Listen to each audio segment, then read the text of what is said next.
guys. How are you all? Thank you guys for being here. So, if you missed last night, we were live on my second channel. And as soon as that ended, I saw this and I knew we had to talk about it. So, I watched it some last night, then I finished it this morning.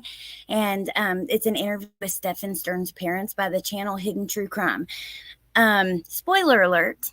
I got to give you one spoiler at the beginning because I'm still kind of shocked by this, like what I'm processing, what I watched.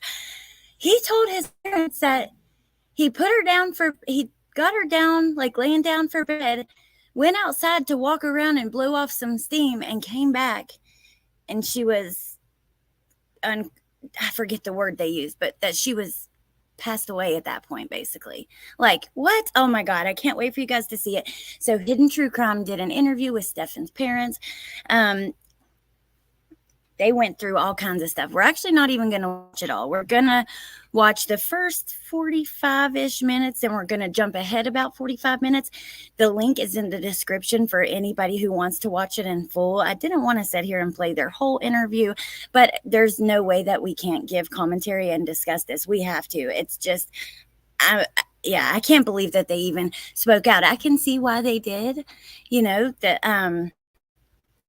I appreciate hearing from them, but it's pretty interesting. So hello, everybody. Thank you guys for being here.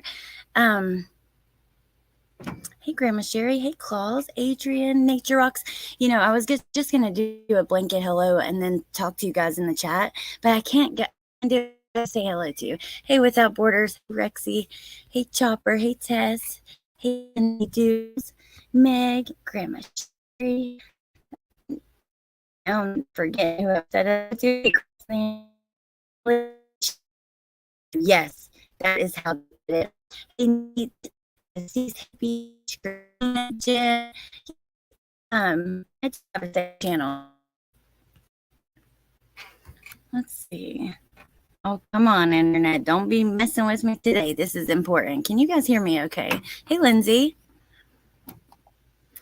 But I have to show you something just right before. How do I sound now? I don't know why that did that. Robot voice. Well, hopefully that doesn't happen again. We'll switch internet if it does, but I'm on the hotspot and it's much faster.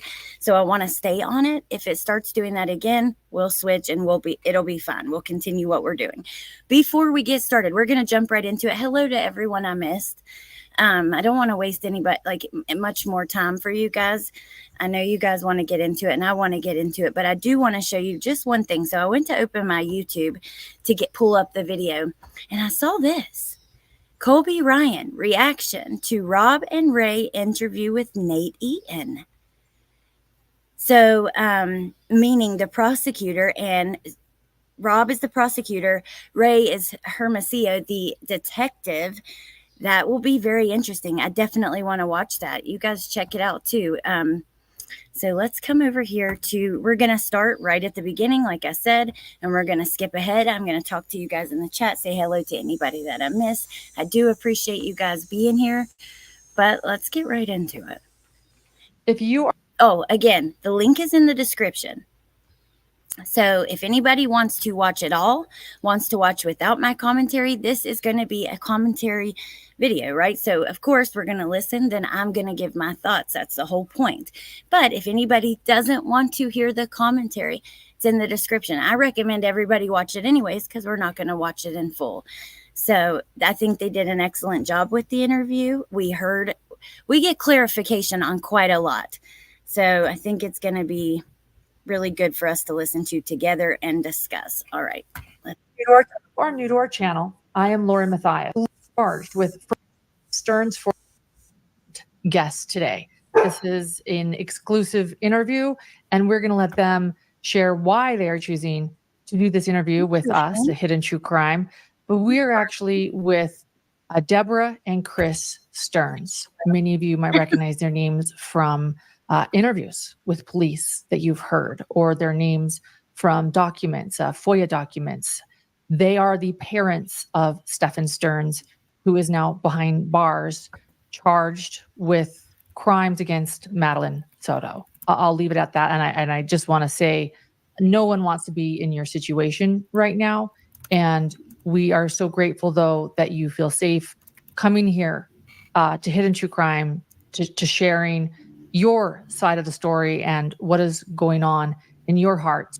Like I said, if at any point it starts to get choppy, robotic, anything like that, please let me know and we'll switch to different internet so we can keep it as smoothly as possible. But look, this is a live commentary. Like, this is there.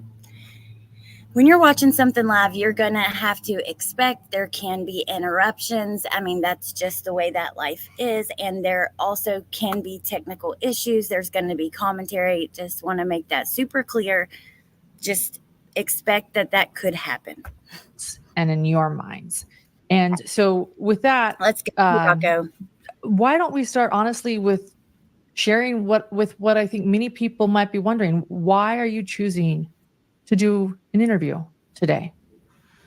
Well, we've had, first of all, you're thrusted into a limelight that you would never expected to experience in your entire life. I apologize for having Lacey here, but we want to have as much silence as possible for the dogs. We need to bring the ringleader in here. So she's the one that's quite vocal and wants attention. So I apologize. She'll be quiet, hopefully, right, Lacey? Okay.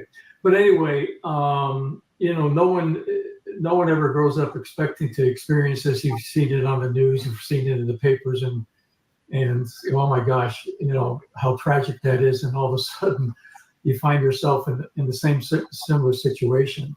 We had provided from the very beginning,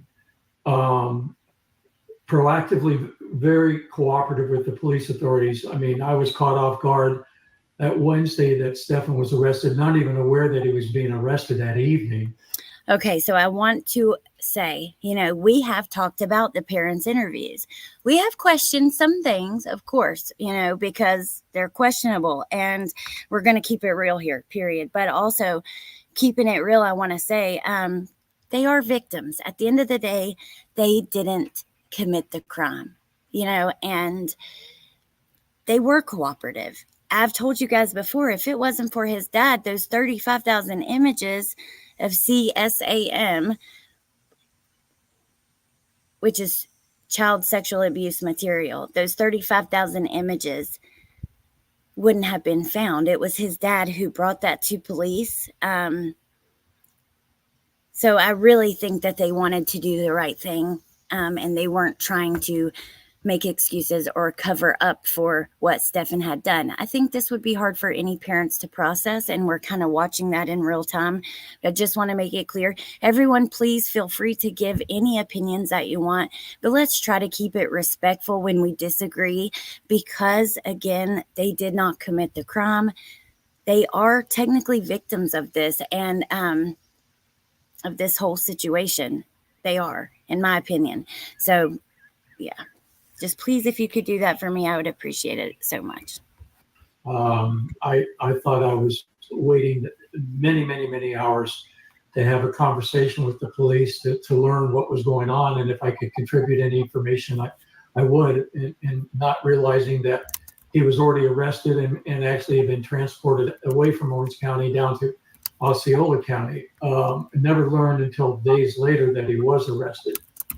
I thought I was just there to help provide some information regarding the disappearance of Maddie. And obviously we learned much later that this turned into something more serious. And we also, at least I thought, and continue to think later with the police interviews here at our home, that our conversation was confidential, and certainly wouldn't be released to the public, only to have every word and nuance scrutinized and analyzed, and opinions formed about it that is so out of mischaracterizing us, and just a lot of speculation and conjectures. So anyway, the reason we're doing this today, Lauren and John, is because with the docket dump that went out there, we no longer feel constrained to keep silent and let people keep castigating us and dragging us through the muck for no reason, using lies, conjectures, embroidering facts that they do have, making up facts that they don't. It's become a very incestuous snake pit of lies, innuendo. Look, I gotta say, man. Okay, so first of all, this case has a lot of attention, and I'm curious. Do we know for 100% fact? I've seen it stated everywhere that he has law enforcement background, and I kind of just took that to be a fact. But do we know that for certain? And yeah, I mean, look. People are going to have something to say. What happened to Maddie was horrific. And there were so many failures along the way. It's important to discuss these situations. It could help it and prevent it from happening again. Help someone see if something like this is going on in their own life. People are going to discuss it. However, we shouldn't treat them as if they committed the crime. He was in LE for certain. He was a sheriff. Okay. Why would he not know that? I think he worked a couple years as a deputy. Hey, Nicole, how could he not expect, living in Florida, that this stuff would come out? Why would he ever think that his conversation, me either, Rocco, why would he never think that why would he ever think his conversations with law enforcement would be private? If that's the case, that just kind of threw me off. Can the mods link the second channel in the chat, pretty please? I remember hearing about that too, Kayla. And I remember in one of the interviews we heard, even the officer was like, with your background and your history. So I kind of just believed it to be true. I never went and fact checked for myself, like on a background check or something like that. However, it was a small town and not in Florida, like over 20 years ago. Okay, thank you, Tess. Interesting. All right, so not in Florida. That could be why. Also, we have to remember the parents are aging. Okay, interesting. People should not threaten these parents. They did not kill Maddie. I don't understand why people do this. Well, just to keep it real, true crime has changed. True crime is getting disgusting. People, oh my God. Actually, you know what? Maybe true crime hasn't changed, but maybe people are calling what they're doing true crime when it isn't. When they sit around for hours and hours and just blame people for shit they haven't done and, just make up shit and run with rumors. And, we see that all the time. I talked about it last night. I'm extremely frustrated with this, with some of the stuff that we see on YouTube that is called true crime. That is just gossip, slander. True crime is about the truth. It's about the facts. Okay. So, all right, let me just let it play because I'm going to get on a whole damn tangent and nobody's here for that. And just ugliness. And I don't understand why any parent would be subjected to that, because we didn't take part in any of the crimes. Is it a crime to give birth to somebody? I mean, why are we blamed? Perhaps maybe we need to share something with everyone before we go any further, because it might not be obvious to many watching. Where are you in accepting the reason your son is behind bars? Are you in a place of understanding what he did? Are you believing? Where are you? Totally. Yes. I mean, the last data dump that they had a few weeks ago, and I went through line by line and then shared with Debbie the chronology of events, the narrative summary and such, that it's very conclusive, and it does, in our mind, indicate Stefan is a lone perpetrator. As much as we want to believe what he said, that there are other people involved, and again, that's out there in a prior phone conversation. That okay, so they're gonna walk this back in a little bit. I'm gonna just keep it real with you guys. At the end, they're gonna kind of question why Jen hasn't been arrested, her involvement, her immunity, the derivative immunity from that one particular interview, and all of that. But let's not. We can't ignore what he just said. What Stefan has said, that there are other people involved, that's out there in a prior phone call we don't believe that. These parents are going through the case files, and I can imagine that being a really difficult process for them. We are disgusted, and we don't know, Stefan. We are appalled, disgusted, outraged. I'm so sick over it, you guys. I've talked about it a lot with you. It has deeply affected me, and it has certainly stuck with me through everything I do when I'm not doing this. But imagine how they feel. So let me say thank you, by the way, to Sammy for being a member for 4 months. I appreciate that so much. Thank you for covering with compassion for all victims involved. And then also BGOG for being a member for 2 months here for the tangents. Thank you, BG. And then Mindy, thank you for being a member for 5 months. Perfect to listen to while I clean. All right. I hope I can get you through your cleaning. Let's keep going. Stephan said, but you look at the evidence that's been presented, and it's pretty conclusive that there doesn't appear to be anybody else involved, and that he is the lone perpetrator. And certainly he was guilty of the images that he found on his phone, and then later the charges were expanded to include murder. Whether it was premeditated, we don't think that. And again, we won't know 100% of the story until if and when he ever provides testimony. But obviously he was involved in her death, and nobody else was. But I don't want to believe it was premeditated, but I can't rule that out. But we hold him 100% accountable for his actions, and we obviously are extremely disappointed by that. Hey, look, I can appreciate that. You can't expect parents to walk away completely, but at least they're not making, they hold him accountable, and they recognize and acknowledge that he was wrong and he did this. Also, just about the premeditation, I had to pause there. I'm going to try not to interrupt a whole shit ton, but I have to say, at first, I totally had the theory that this could have been some kind of accident, something that took place during his abuse of Maddie. Let's call it what it is. I wondered if maybe something happened accidentally, and just by, I don't know. I'm not going to even try to use my imagination or your guys' as far as that goes. But now I'm not so sure. I'm just not. After knowing about the period, was, the potential missed period. Well, not potential. It seems like that's a fact, right? From Jen and investigators from their interviews that she did not have her period in February. She was supposed to start at the beginning. We know Stefan was very anxious the weekend before this happened, in the days leading up, like the Friday and Saturday, and this happened Sunday night.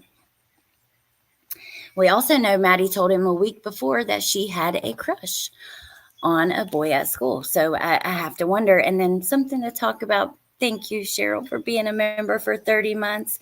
I appreciate you so much. I really do. And thank you for everything. All right, let's keep it pushing. Yeah. And I'm sure it's been a process, but in other words, you're learning everything as the public learns it. Yeah. We're not privy to anything. Nobody's giving us a heads up on anything. Yeah. We're mushrooms. We're kept in the dark.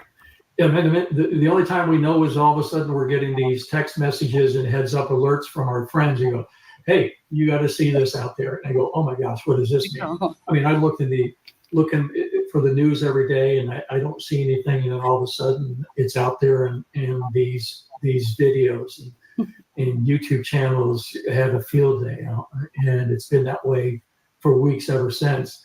And the challenge is going to be is that we do know that we were told the other day that this is going to be multiple years before it goes to trial.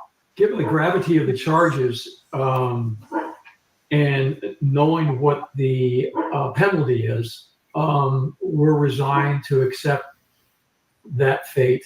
And Mr. Stearns, I know it may be hard to handle so many people talking about this, but also there's a couple reasons why you have to accept that. And I'm sorry to say that, but number one, what happened to Maddie was so horrific. People are appalled. they don't understand, and they're going to discuss it. Okay. But number two, it could help prevent this from happening in the future. Discussing these things. I certainly know just not talking about it and pretending it's not happening isn't going to do a damn thing. So, and I hope that you will learn, not like they would ever hear this, but if they would, I hope that that will help you accept, the discussion surrounding it, just because when these things happen, we need to look at it closely so that we can, if a monster like this is in one of our lives, or someone is doing this to one of our family members or kids or whatever, loved ones, that we might be able to see it a little easier. But even with that aside, it is so horrific that people are going to talk about it just because of that, right? It's shocking that somebody is capable of putting a child through this kind of hell like Stephan did. And that's just that. And the fact that we could lose him in a multitude of ways.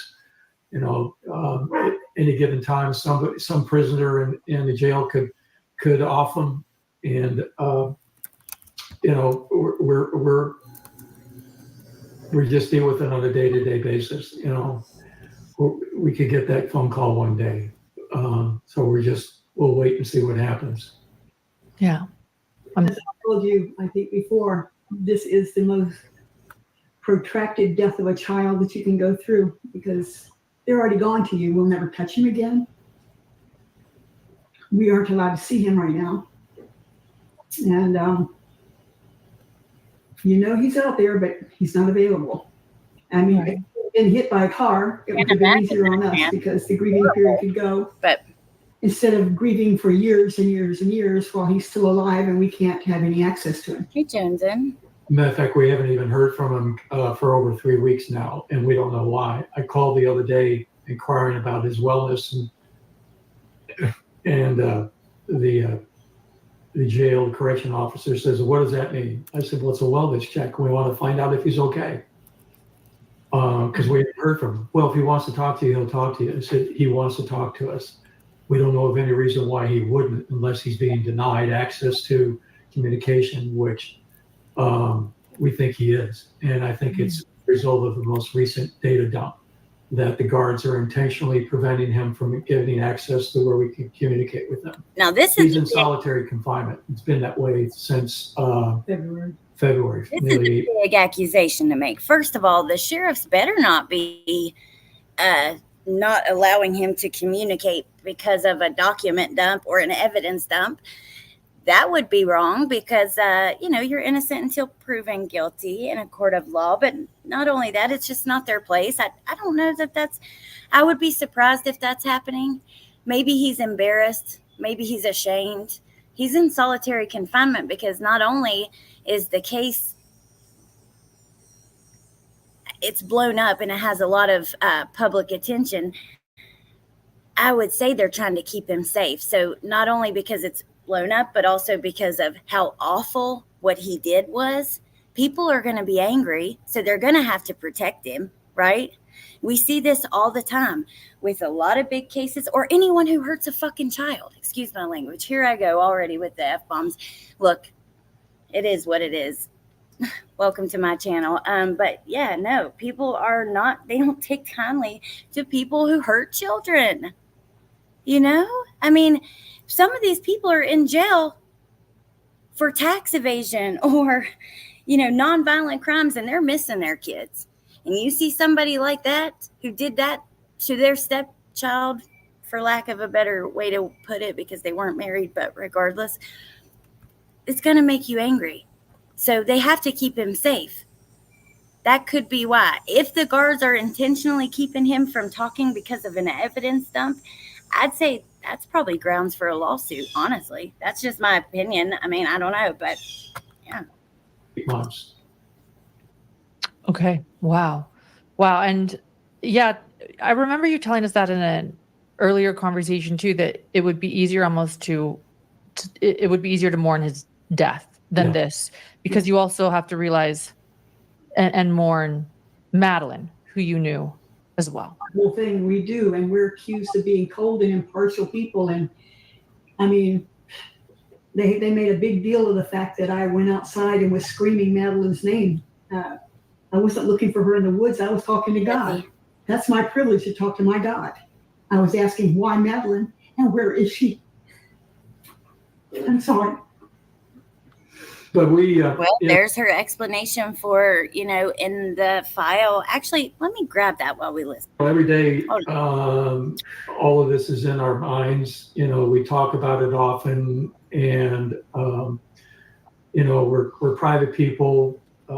We keep our emotions to ourselves as best as possible, but we certainly, there's no way that this will escape us on a daily basis. It's impossible for that to happen.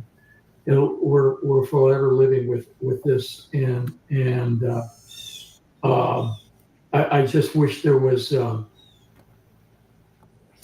I just wish there was a way that we could have possibly known that there was a problem going on with Stefan. I had no idea. Yeah. The only thing that we knew that was wrong, and we addressed it immediately, was where the co-sleeping arrangements. And they were at our house. And at that point, I put my foot down and said, Madeline's not sleeping in the room with you. She's full for that. And I said, you stop doing that at home too. And I'm talking about Jen and Stephan. Jen says, well, she comes at night, she gets scared, she comes in at night and climbs into bed, and I can't stop her. I said, did your door have a lock on it? She said, yes. I said, well, then you use the damn lock. It's ridiculous. And then to send your child off to sleep with a man in another room in a single bed together. Yeah, agree, Mom. Who is not a biological relative, and even biological relatives can't be trusted. Right. Seriously, how many people have you heard of in that situation with family members? So I just, I saw red when I heard that, and it's. Did you, on that issue, did you? I know you. It sounds like you chastised them about sleeping in the same bed, but did you ever get a chance to sit down and talk to Stefan about that issue in more detail? I didn't think I had to. I did not think I had to. Well, but I did bring Madeline in, and she stayed with me in my room anytime they came to visit. Right. Yeah, you guys said that in one of your interviews that she was in. Was both of you guys bad, or was it? No, we are what they call now sleep divorced. We have separate rooms because we can't sleep together. We love each other, absolutely.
Look, I don't even have a picture at this point. Oh, wait, there it is. Okay, sorry about that. MK, thank you for gifting. I was not still talking. I literally watched it close as I was talking, and I moved a little bit trying to adjust the signal. Hopefully we'll be good now. I think we should be, honestly. So, all right, let's get right back to it. I'm going to rewind just a few seconds. I apologize. I'll probably cut that out in the replay. Maybe I won't. If I don't, I'm sorry, you guys. Okay. MK, thank you for gifting. I appreciate that so much. All right. Hopefully no more interruption. We sleep in separate rooms, and we With the sleep dogs. with the dogs. We split the dogs up. We call the bitches and bros. I get the boys, he gets the girls, and they provide warm comfort, and they're Security. they're great sleep mates. So, and of course, and if I'm not here, they all sleep with Debbie. And Meg. God forbid somebody try to come in the house, they're going to have 5 Doberman pinchers with hair on their ass going after them. They'll tear them a new one. So, warning, heads up. Yeah, to all those YouTubers, we'll get into that too. But Debbie did talk to Stefan and Madeline individually, and together. So I think it went in one ear and out the other because they didn't stop, but they never got to do it here. And I did not. And then we were chastised because we didn't allow them to vape in our home, and somehow they figured out that we don't smoke. We only drink occasionally. I can't turn down a margarita at a Mexican restaurant, and we don't do drugs. I don't even like doing prescribed drugs. That I don't take pain pills. I did the whole heart surgery on nothing but extra strength Tylenol. I can't take it. Some of it I'm allergic to, but they said we thought we were superior because of that. I just want to say something. BH, I just want to tell you, thank you for having my back. That is really sweet, and it means so much to me. Truly, it does. I appreciate it because there are a lot of excuse my language. There are a lot of assholes that come in here and they just say rude stuff. So thank you. But they're just teasing because last night we were reading through some of the comments that I actually do get. Those are really actually things that people do say to me, but the people today are just teasing because we went through those last night. But thank you so much for having my back. It means a lot to me. It really does. Okay. It's not true. That's our choice. But also my choice is I don't want cigarette smoke and marijuana smoke in my home. It makes me ill. I don't like the smell of it. I don't want to be around it. It sounds like, Deborah, that Madeline occasionally was in your bed. Did you guys have a close relationship with Madeline? Could you talk about that for a minute? Yes, I taught her to crochet. We sat and did artwork together. We did projects. I was teaching her how to cook. She spent a lot of time with me when she wasn't in there watching movies with them. So we actually put Disney on our TV here so she could sit out in the family room with us while I thought we were giving Jen and Stefan alone time as a couple. Look, I appreciate that. I'm glad somebody was doing stuff like that with Maddie, because her mom has, let's just be real about it. Jen has a lot of mental health issues. And,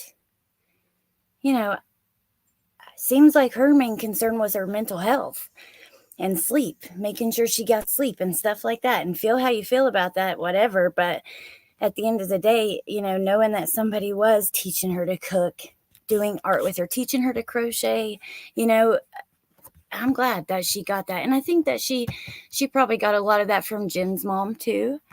But still, I mean, I appreciate that. Thank God somebody was. I tried to be respectful of their space. Yeah.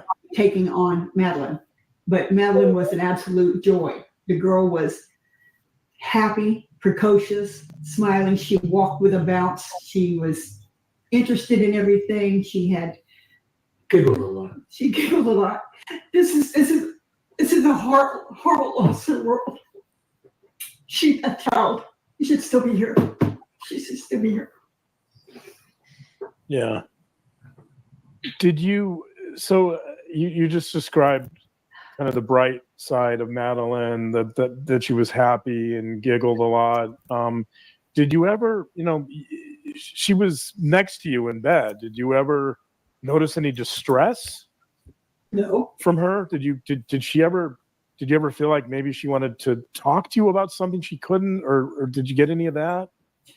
There was none of that. In fact, just the opposite. Stefan would be sitting on the sofa, and she would go and sit on the arm of the sofa and break her arm around him and give him a kiss and tell him she loved him. Oh God. Oh my God. Oh my God. And Madeline is the one that told me about the co-sleeping, not Stephan and not Jen. Madeline did. When she related, she said it was a funny story. She says, "Oh, I was in bed with Mom and Stephan, and when I woke up in the morning, my leg was draped over him." And she went, "Isn't that funny?" I said, "No, it's not. I don't find that funny." Yeah. That's right. When I would have the talk with them, because to me, I'm sorry, that sent up a big red flag. Huh? Sent up a big red flag for Debbie. Yeah. She said that in a playful manner. But not in a, you wouldn't see that as kind of a cry for help. I did not see it as a cry for help. Well, since you guys, I can't show the comments if on the screen. Just know that I'm reading all the comments. I'm not going to pull them up anymore so you guys can see their faces, but I try to pull them up to let you guys know I'm reading them, and but just know I'm reading them. So I won't pull them up anymore so you guys can see. Help. I found it to be disturbing to me on levels. So other than that, we had no recollection. We had no indication of anyway that something illicit was going on. Nothing. Yeah. Yeah. And when you told Stefan you shouldn't be co-sleeping with Madeline, he, as far as you could tell, he heard you. He said, okay. He heard me. He and Jen both says, well, but she wants to be with us.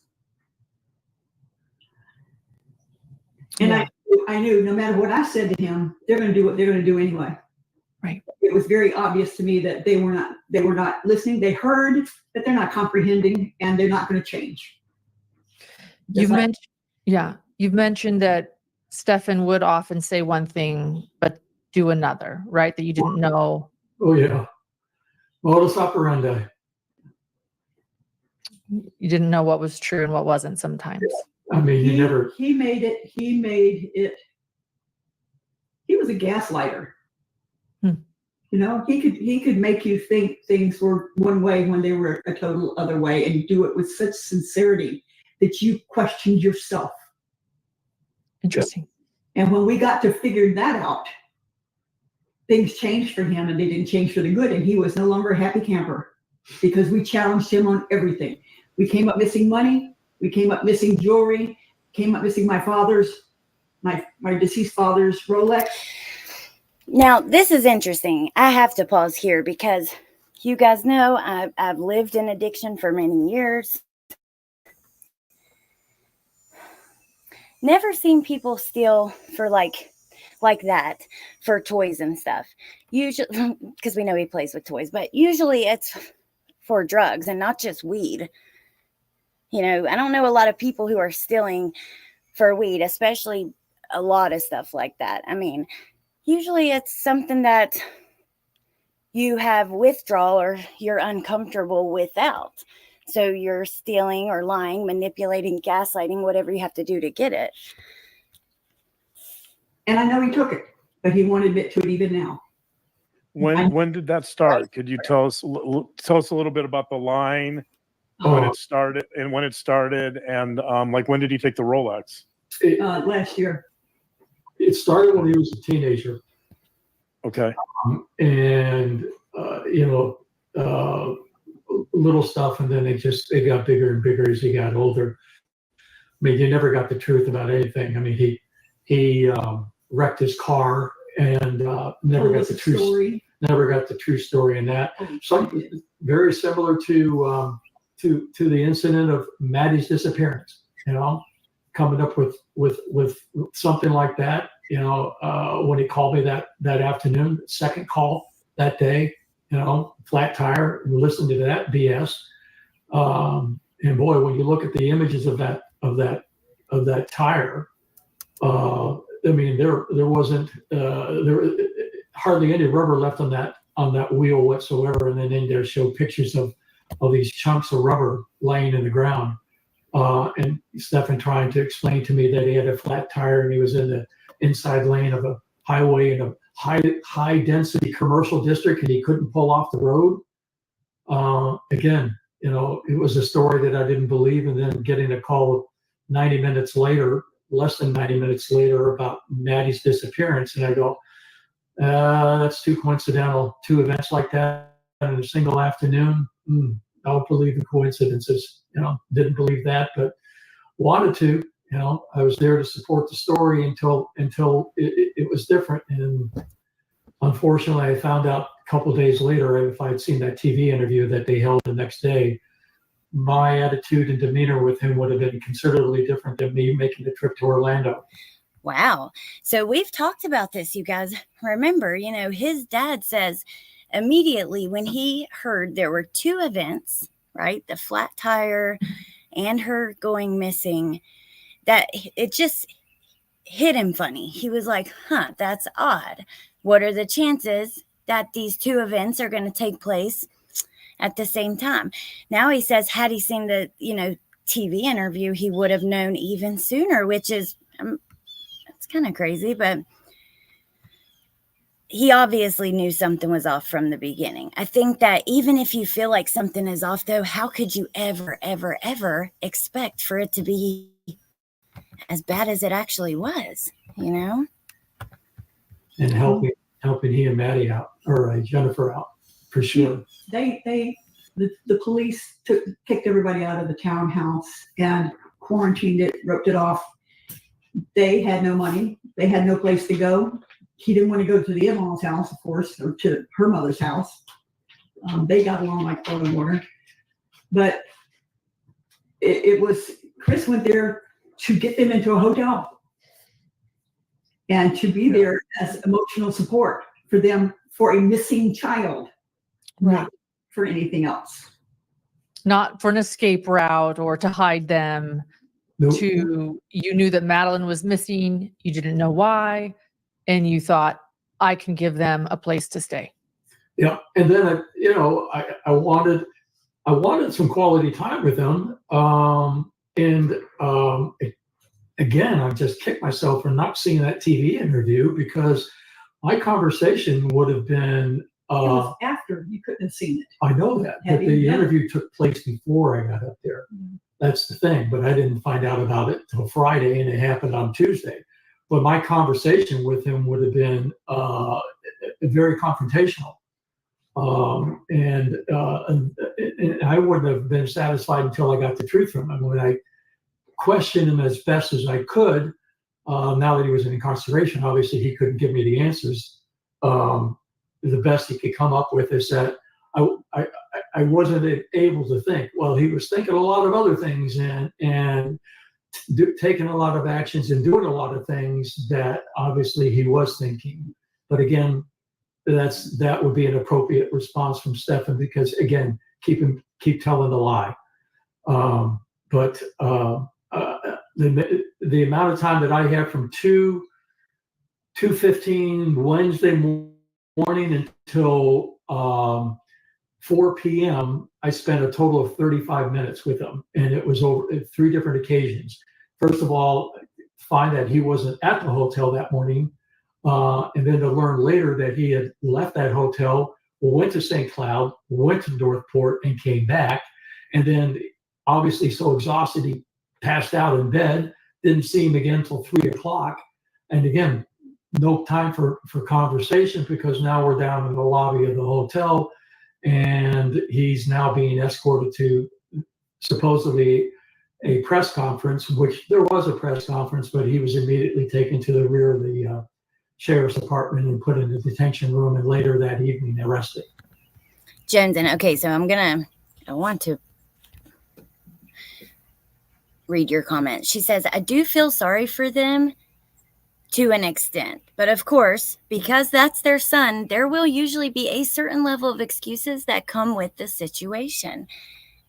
I agree.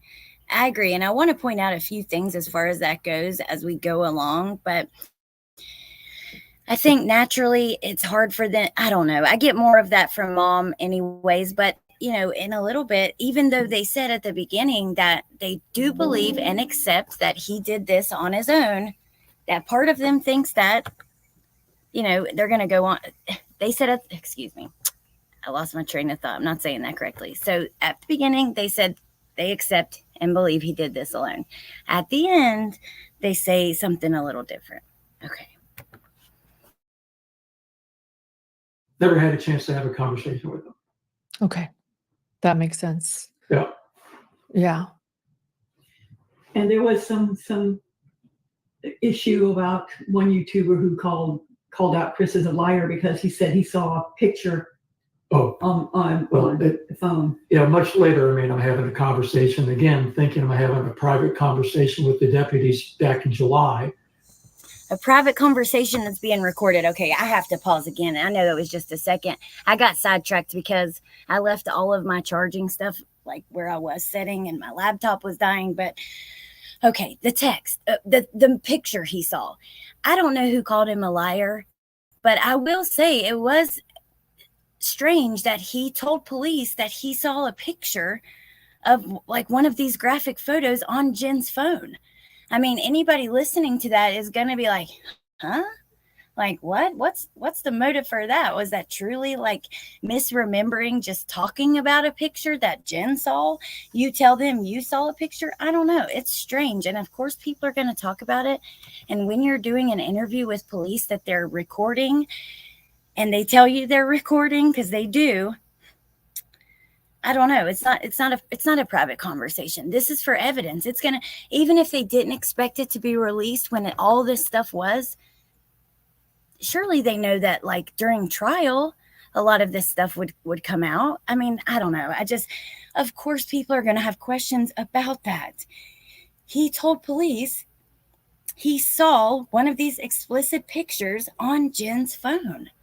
I don't know. Let me continue. And, Jen that evening had provided some very graphic detail of the image. She told me in her story was that there was a group of photos that they had downloaded off of Stefan's phone. They wanted to show these images, this package of images to Jennifer. She said that she couldn't see them, but agreed to look at one. Then she shared with me in graphic detail what that image was. 5 months later, I'm thinking throughout that time that she had the opportunity to maybe grab a photo of that, and because once you describe that to me, I can't get it out of my mind. It becomes ingrained and printed, and I'm thinking that there's an image in my mind that I must. Would she have an opportunity to get a photo of that? No. Do you think police are going to be like, if she's like, hey, can I take a picture of that picture just for my own records? What? No. Have seen a photo, and instead of asking a question, I made a comment to the police, and then one of these YouTubers accused me of lying and making this stuff up, and it was really my bad. I apologize. I thought it was an image I saw when in fact it was a graphical image in my mind, but I thought I'd seen a photo. So I apologize for that. But again, you're dealing with this stuff 7-8 months ago. There's a lot of stuff going on that evening, especially, I will understand and accept his explanation. It is what it is, but I hope that he can understand and accept that people are going to have questions, because this is a very serious situation that hits a lot of people in the gut, in the heart, and it's just that, unfortunately, as unfair to them or whatever it may feel like to them, it is what it is. And, trying to gauge Jennifer's demeanor after learning that her daughter had been SA'd. If it was me, I'd be beating the crap out of somebody, whether I physically could or could not. Same. And she was totally composed and Unemotional. quite calm about the whole thing. It was just very strange. What? Now that we're on this topic, there's a rumor out there about there being SA in Stefan's background. I think some of the rumors involve you guys. Even there's rumors about Just me. giving him explicit material. Again, I can't use terms because of I've YouTube. heard But that. what could you guys set the record straight on that? You got You bet. Number one, it was, from what we heard, it's Hustler magazine, the nastiest magazine that was ever printed. What? Never Okay. take it home. I would never buy it, and I would certainly never give it to my child. I mean, None of that material existed in her house. But I'm sure back then, that day and age, magazines. But what does that have to do with like rumors of SA in his past that involve them? I mean, buying him a Hustler magazine, the worst magazine ever printed. Okay. I just Tossed to the street in trash can. Somebody has it. Other kids bring it to school. Maybe they even try to sell it, but certainly that type of stuff circulated and what have you. Have no idea where he came in possession of this, but it was not provided by us, and there was never any physical abuse or sexual SA abuse at home. None of that. He was always provided a warm, loving, caring environment. So none of that's true. Do you think there were any red flags in that area in terms of, I don't know, maybe some of the girls he was dating in high school, or did you see any red flags about any unusual sexual interests or problems? His first girlfriend he had in California, he had a big crush on her. Okay. We met her, sweet girl. We left California when the state went batshit crazy, excuse my French, but hey, it's California. Okay. Okay, just a second. Let me say first, thank you so much to Lily. I appreciate that so much. She says, I could not watch this alone. Thank you for this. And thank you for being here. And for the super chat. I appreciate that so much. Joneson, I think that's a really great point. And yeah, you're right. I think we also have to keep his age in mind. Maybe that's part of the misremembering. Absolutely. I do agree with that. And then Jen, yeah, they've been watching YouTube. They've they've been watching all the stuff that's been, coming out, reading the documents, going through the case files, which I would too. I mean, I'm sure that, I wonder if Jen is. I mean, I would be if it was anybody that I cared about that went through something like this, and especially if it was my child. That whether it, meaning if Maddie was my child, but also if Stephan was too. I mean, I would be definitely trying to educate myself on the facts of the situation regardless. Jen says, maybe Hustler was the worst magazine ever printed in the 70s or 80s, but he would have been a teenager in the very late 90s or 2000s. Right. I think he's actually the same age as me, 35. So I was born in 1989. I might have that wrong, but maybe pretty close. Let me look that up actually while we keep listening. And we left there and came to Florida. At that age, your kids circulate through kids like people go through revolving doors. If one kid comes in, hey, this is so and so, okay, and then you never see him again. There was a parade of those instances that would have you. One of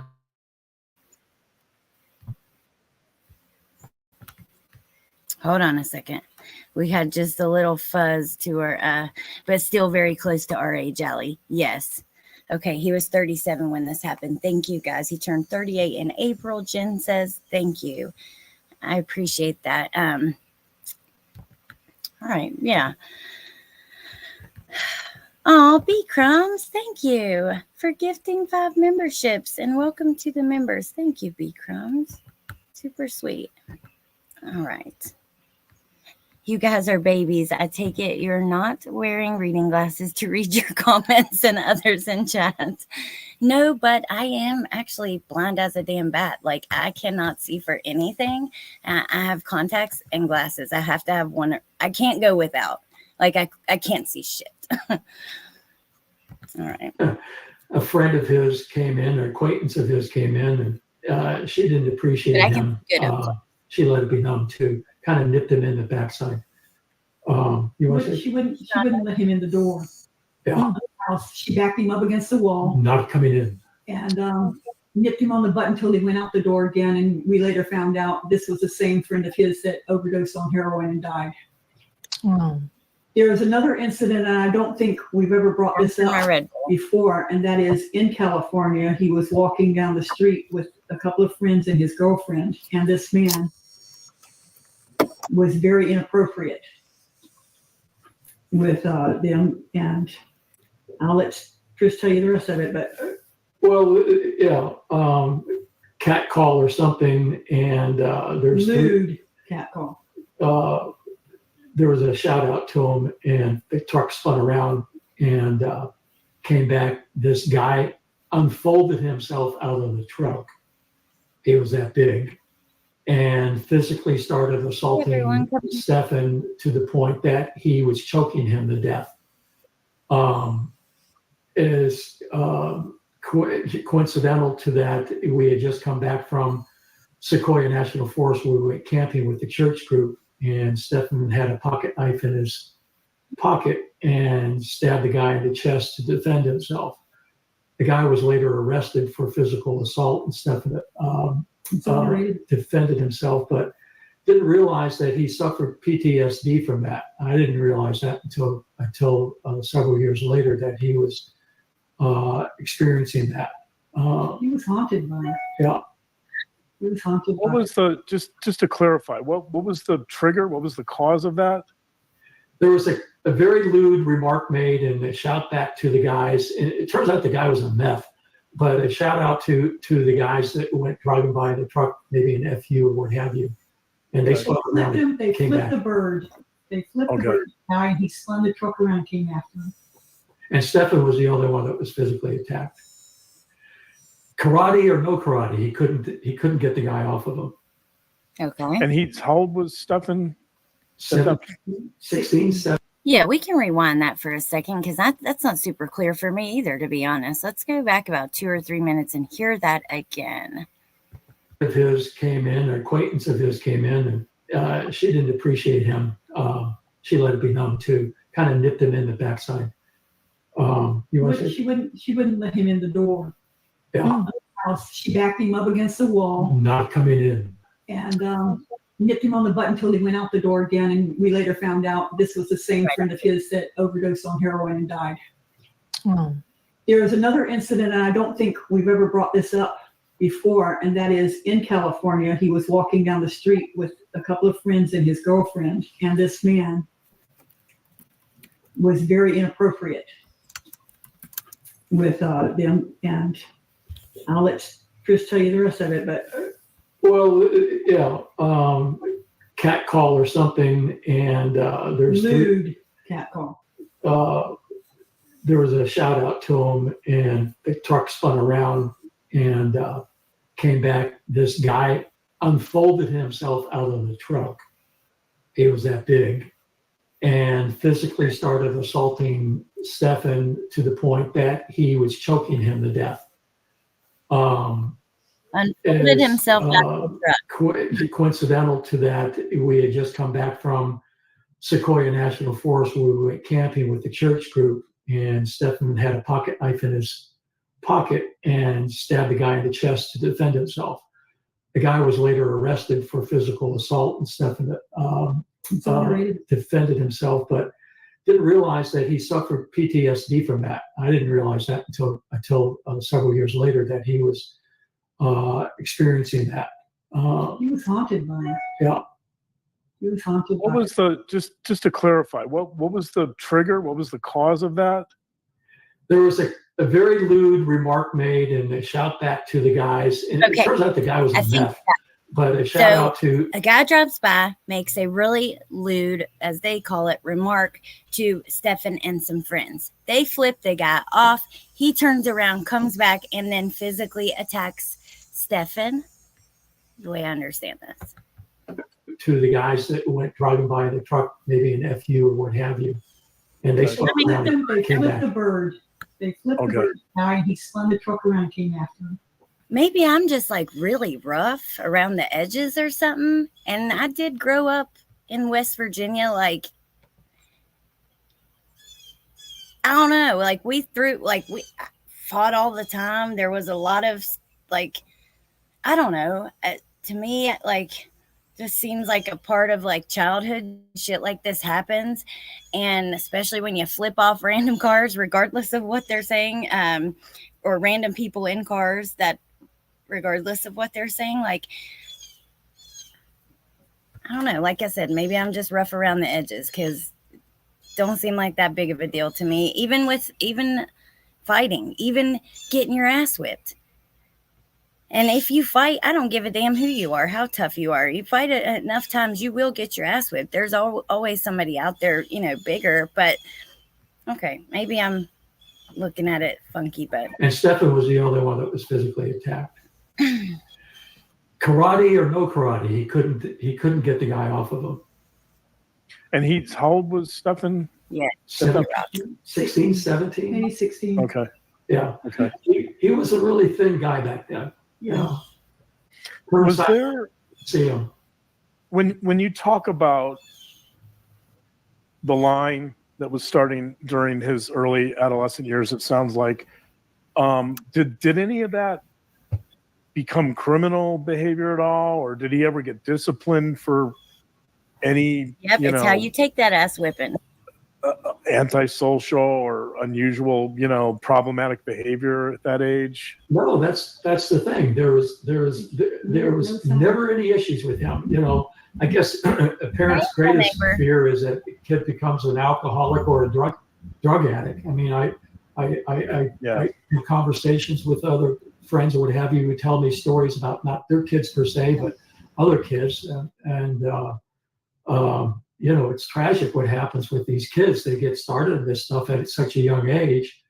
There was an incident one time where we were gone for the afternoon and came home, and I went up the stairs, and Stefan was coming down the stairs, and I had to stop midway, and I go, "Whoa, time out. Oh my gosh." I said, "Come here." And I said, "Have you been drinking?" And he just reeked of alcohol. Well, apparently he spent the afternoon sampling every alcohol that we had. And we soon got rid of all the alcohol in the house. And believe it or not, he was heading out the door to take his friend home. Normal kid stuff. Okay, that's normal. Mel, thank you. That is really freaking sweet, and I appreciate that. Mel says you're the best at what you do with a heart emoji. That is so sweet. Yeah, but normal kid stuff. I mean, me and my friends definitely sampled my parents' alcohol a few times, if that's what you want to call it. What was his age? What was the age at that time? 17. It was just before California. So I don't know, 17. And sent him to his room and didn't see him for 2 days. He passed out, and I took the friend home who told me what had been going on that afternoon. But that's the worst thing that we had experienced at that time. Mm-hmm. So when you have these incidents, did you guys sit down and kind of have a heart-to-heart with him at all? I mean, what was communication like between you guys? Oh, we had open communication and dialogue with him all the time. What we didn't have from him was truth, or that if he was having a problem, he would come share it with us. He was very close and close-knit to himself. I mean, never came to us. Very rarely, unless he needed money, that he came to us with a problem. Hey, I got a problem. I mean, I felt and told Stefan that, why didn't you come to me with this problem that you experienced on Sunday evening or Monday morning, whenever this took place? Hey, I screwed up. Oh, okay. Because the first thing I would have suggested is, I'm coming there and then I'm going to take you to the police. You got to turn yourself in. Let's be out in front of this. And I always told him to be out in front of this. The minute you've done something wrong, own it, fess up to it, and get out in front of it. And I guess he thought he was smarter than the average bear, what have you. Because obviously, if you look at the timelines and the sequence of the chronological narrative summary, what have you, it's like, how could he not realize that his trail was being followed? They know everything he did. How can? Thank God they do, right? And thank God he wasn't. What did he say in that interview? Smart or whatever when it came to deleting the stuff off of his phone. But look, I'm all about that. Taking accountability when you're wrong. We all mess up. And I think that more parents have to encourage their kids to take accountability for it.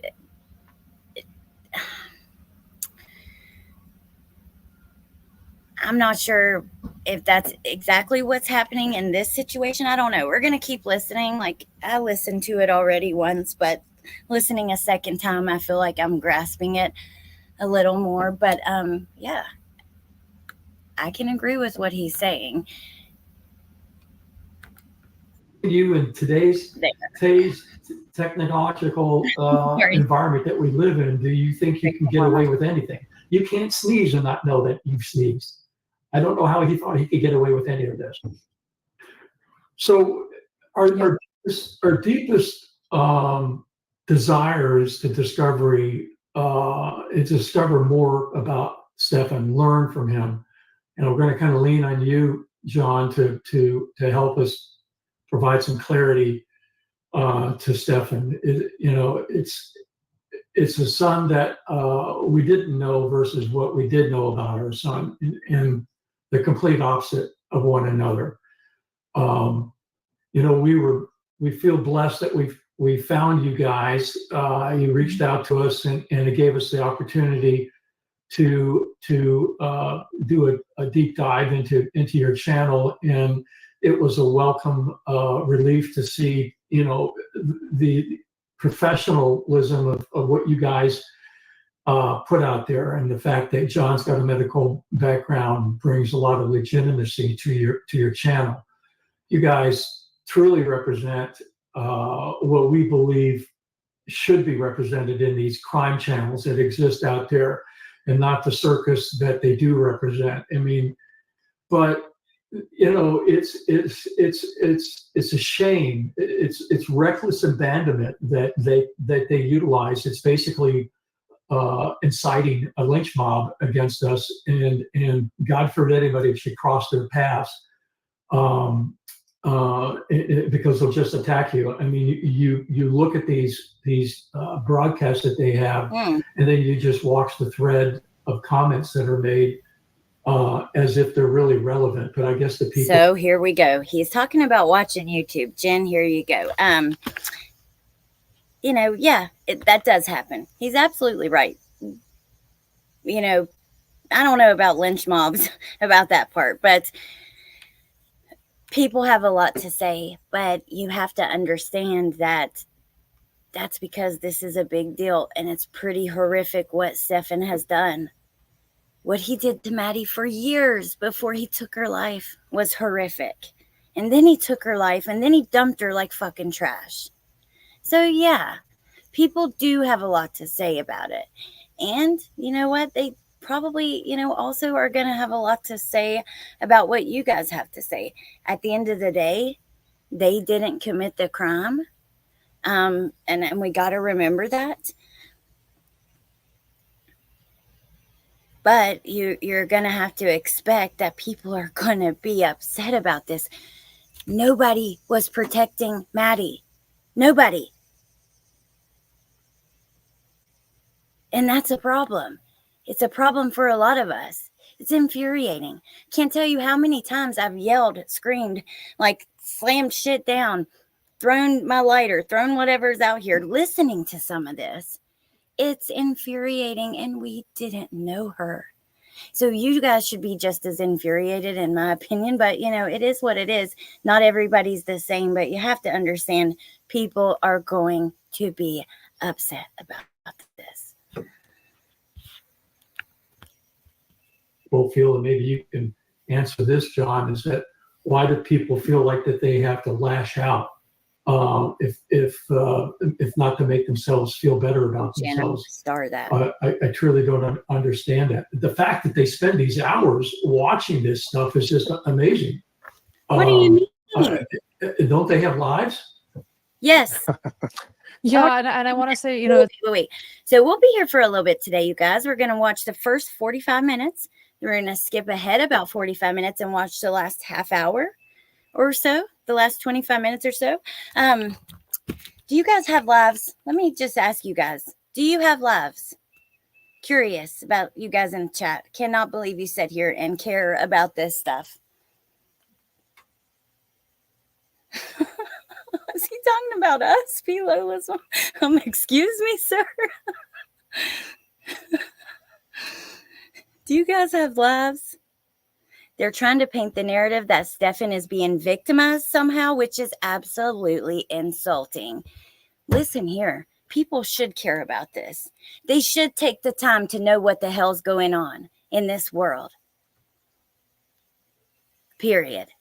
I mean, don't people sit around and watch TV for hours, watch documentaries, watch their favorite movies, whatever? That stuff that's completely pointless and fictional. But guess what? This is real. It's important, and it should be discussed. Not only that, you could prevent and save this from happening to another child if you watch these things and you know about the signs and you know about the way these freaks work, like Stefan. And I'm sorry. Look, the parents didn't do it, and I have nothing against them. But damn it, I do have something against him, and he is a monster. And he's not being victimized. He victimizes others, including you guys. And that's just that. I'm sorry. Now, I started a couple comments because I wanted to read these.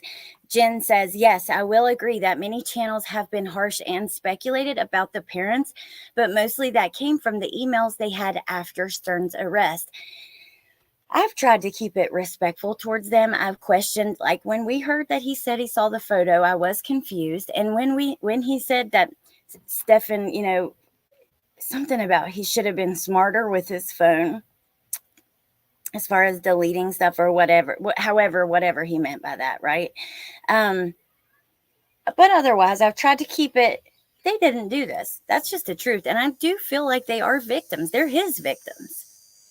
They are victims of this situation and these circumstances. But MK says she was failed by everyone that was supposed to protect her. Absolutely. Completely agree. The phone comment it was strange. Perhaps we are choosing to spend our time figuring your son out so we can prevent this from happening again. This wasn't just about Monday. This is about 4 years, bruh. Absolutely, Jen. Hey, thank you, P. Lola's mom. I and all of us have lives, sir. Yes, we do. Damn it. And this is something that we care about and choose to spend our time doing, and that's just the truth. And it's important. Like I said, do people not sit around and watch documentaries? Hell, there are thousands of people who sit around all day, every day, talking about drama in one missing kids case. People do what they want to do. And in my opinion, something like this is important. So,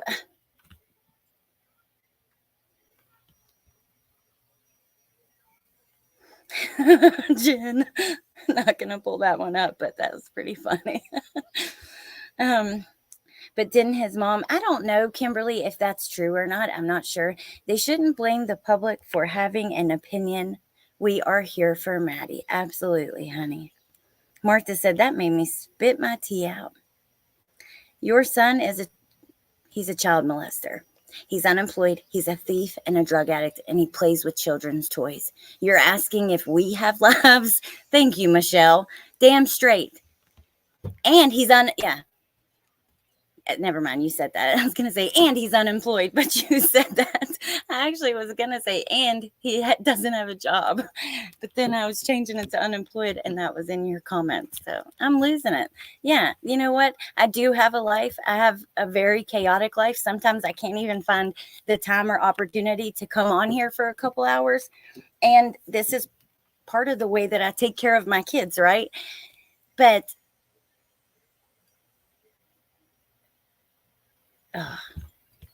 just let me stop. I'm getting so upset. I'm losing my train of thought. I can't even think straight. Innocent until guilty. Sure, if you find it surprising that incarcerated people are treated inhumanely, please do your homework. No, I know that incarcerated people are treated inhumanely. Smarzy.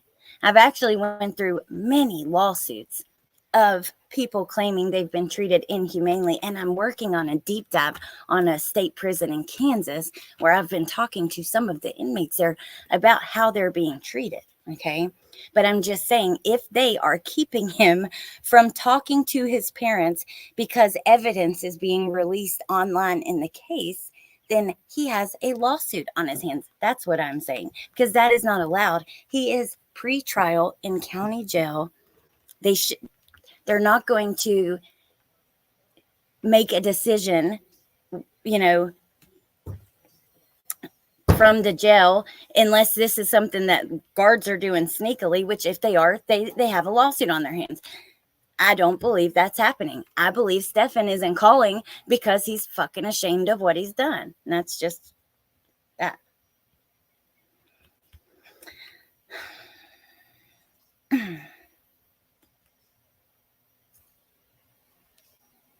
Maddie is the victim. Absolutely. All right. Let's keep it pushing, you guys. It's okay, Allie. We feel the same. I know you guys do, because I'll see your comments like, oh my God, I need a blood pressure pill, or, oh, I'm having a glass of wine, or whatever. But it really is. So it's very upsetting. Some of this stuff,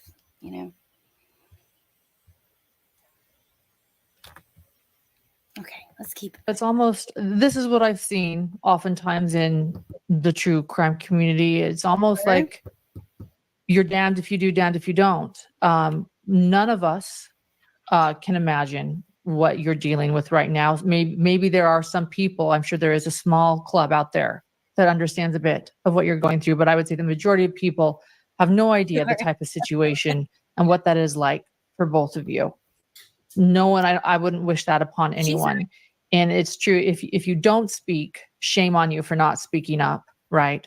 And if you do speak, they're going to scrutinize everything that you say. Well, I don't really think anybody was saying to them yet, shame on you for not speaking. But she's right. They will scrutinize every word. That's really with anything on the internet and anyone on the internet, but specifically when a child has endured what Maddie endured, at the hands of Stephan. But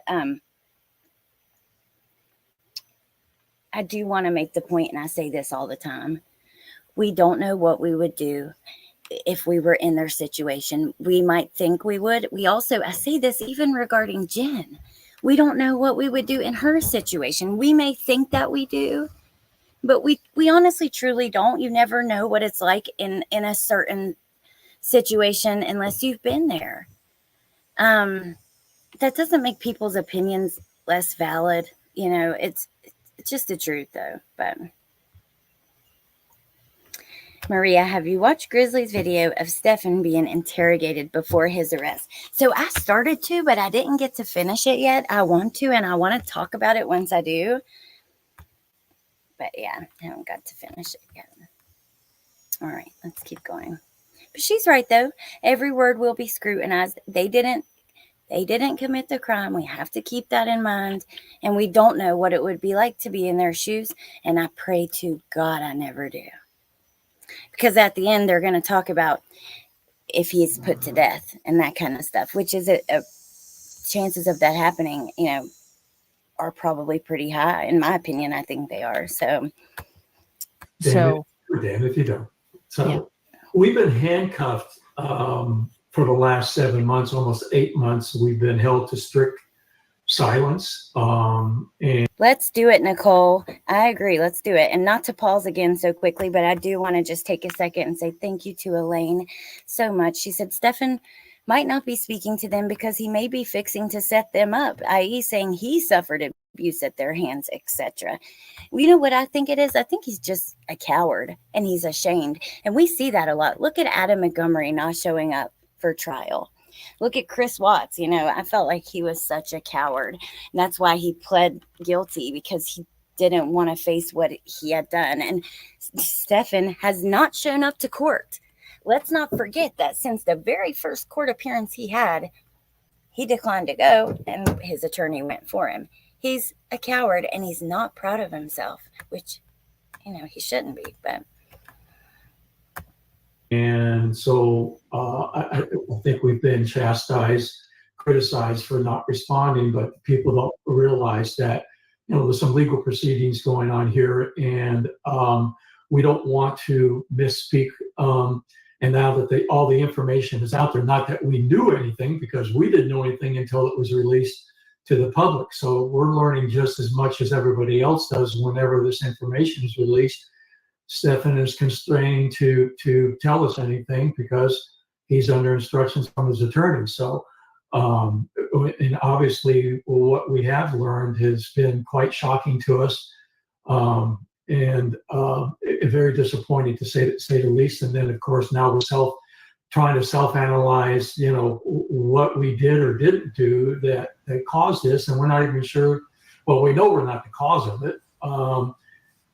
We're trying to pursue a conversation about an accident Stephan had 30 years ago as the possibility of here we go. Causing this. Ding, ding, ding, ding, ding. Now, okay, first let me say, I'm not going to be too harsh, because any parents would naturally sit around and be like, what did we do? Like, how did this happen? Where did we go wrong? What the F? Like, okay, that's understandable. But do you know how many people, let me just see if I can do a quick Google search. How common are traumatic brain injuries? I'm sure that, in a brain injury, I know that they can make people violent, emotional. They can cause all kinds of things. But let's see. Traumatic brain injury nope, that's not what I want. Oh, well. Over 450,000 U.S. service members were diagnosed with a traumatic brain injury between the year 2000 and 2021. Now, this is only regarding our armed services. So 450,000 people who are either in the Army, the Navy, the Marines, or the Air Force, or the Guard, right? In the last 21 years, 450,000 people and not of the general population, remember, just armed services, have had traumatic brain injuries. 450,000 in the last 21 years, or from 2000 to 2021. Don't see all of those people doing what he did. Let's see what this says. What are common complications of traumatic brain injuries? And when that loads, let me just look a little more. How common are traumatic brain injuries? About traumatic brain injuries. A traumatic brain injury is an injury that affects how the brain works. It may be caused by a bump, blow, or jolt to the head.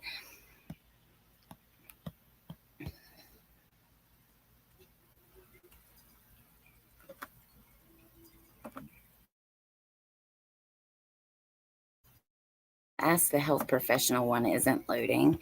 But regardless, they're pretty common.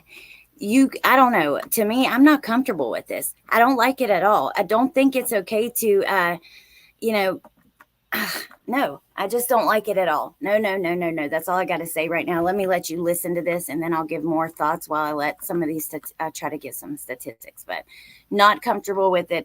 There are so many people that get head injuries and don't go on to do these things. Now, we do know like what football players get, the CTE, you know, getting hit in the head can make people more violent. We know that, right? Scientists have discovered that.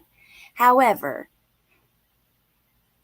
you know, I just think it's a stretch here. And is it going to be his defense? Maybe. I don't know, but let's listen. TBI. Wait, hold on just one second, you guys. I don't know why it does this to me, but for some reason, sometimes when I pause and I go off to do other stuff, when we're watching these videos, I lose my audio. You guys don't lose your audio, but I do. So I'm just going to pick it up in another window and flip right over because then it will come back for me.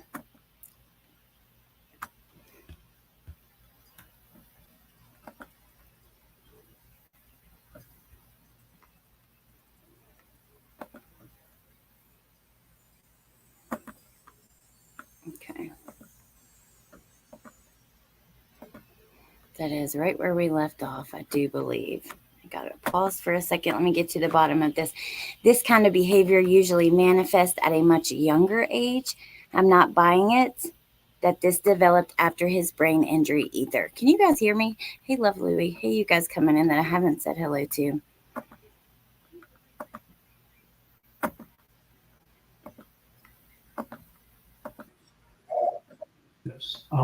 TBI. 30 years ago when Stephan had this accident, and just so the public can know what that consisted of, Stephan was literally run over by a pickup truck twice. He and a friend were playing in a parking area, and when he was 7 or 8 years old, a guy came out to his truck, a small Toyota pickup truck. Hey guys, how you doing? Gets in the truck and immediately backs over them. Pushes Stephan down into a bit of a hole in the parking lot, drove right over him, and hit him in the head with the bumper as he backed up the first time, and then if that wasn't enough, he pulled forward and ran over him again. The fact that Stephan isn't hit him in the back of the head first, and then when Stephan raised up. That sounds awful, and I can't imagine what that would be like as a parent, right? That would be really tough. Not an excuse for what he's done, but it's awful. Toe Beans, thank you for being a member for 7 months, popping out of the bushes to say don't ever change. Thank you. That is super sweet. All right. He heard the kid screaming. He quickly put it in gear and drove forward and hit him in the front, and then came up over his body, up over his pelvis area.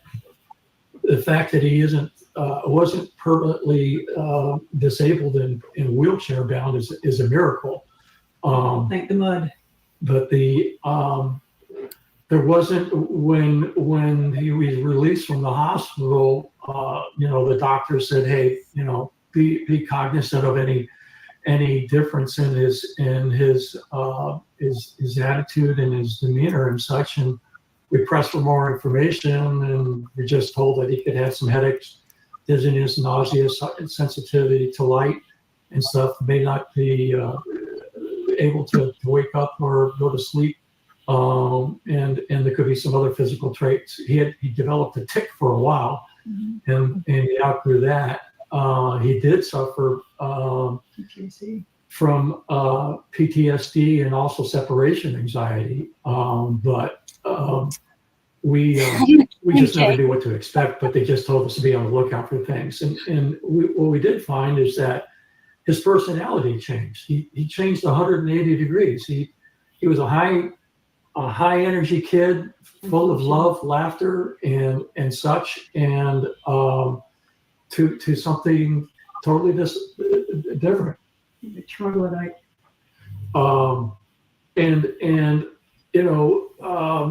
and then he started experiencing some educational problems, and Debbie can relate to that. You know, we had to put him into an individual education plan and what have you.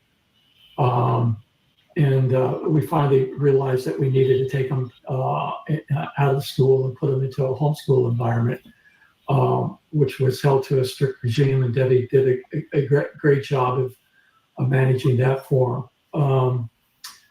We also did as much as we could to encourage him to participate in sports. I tried to expose him to as much sports as possible. He didn't seem to have a lot of interest in group sports per se. Kind of gravitated towards track. Okay, so just 1 second. Let me use a photo of Maddie as an overlay for a second. I want to pull up the transcript because we're about to skip. I told you guys we're not going to watch the full 2 hours.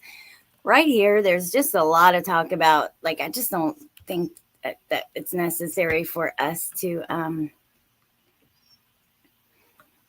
listen to it all, but I did link it. So for those of you guys who do want to see it in full, so I'm just pulling up the transcript really quick to make sure where we're at. So yes, he was homeschooled by mom, right? But I think it was more of like a homebound situation because he still walked with the class. He was still, he was still part of that school. He just was doing it at home. So let's see. He had a kidney disorder, some kind of surgery for that. They go on to talk about he had an interest in karate. I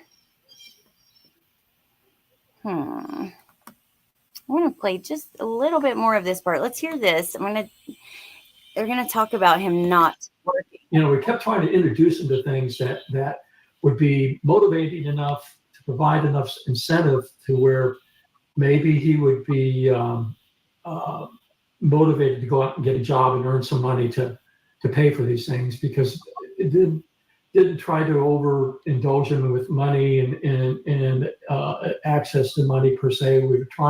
I was trying to use that as an incentive and motivation to go out and get a job. Obviously that didn't work too well, but everything seemed to be focused towards solitary pursuits. We loved reading games, Pokemon games, Warcraft, and other things.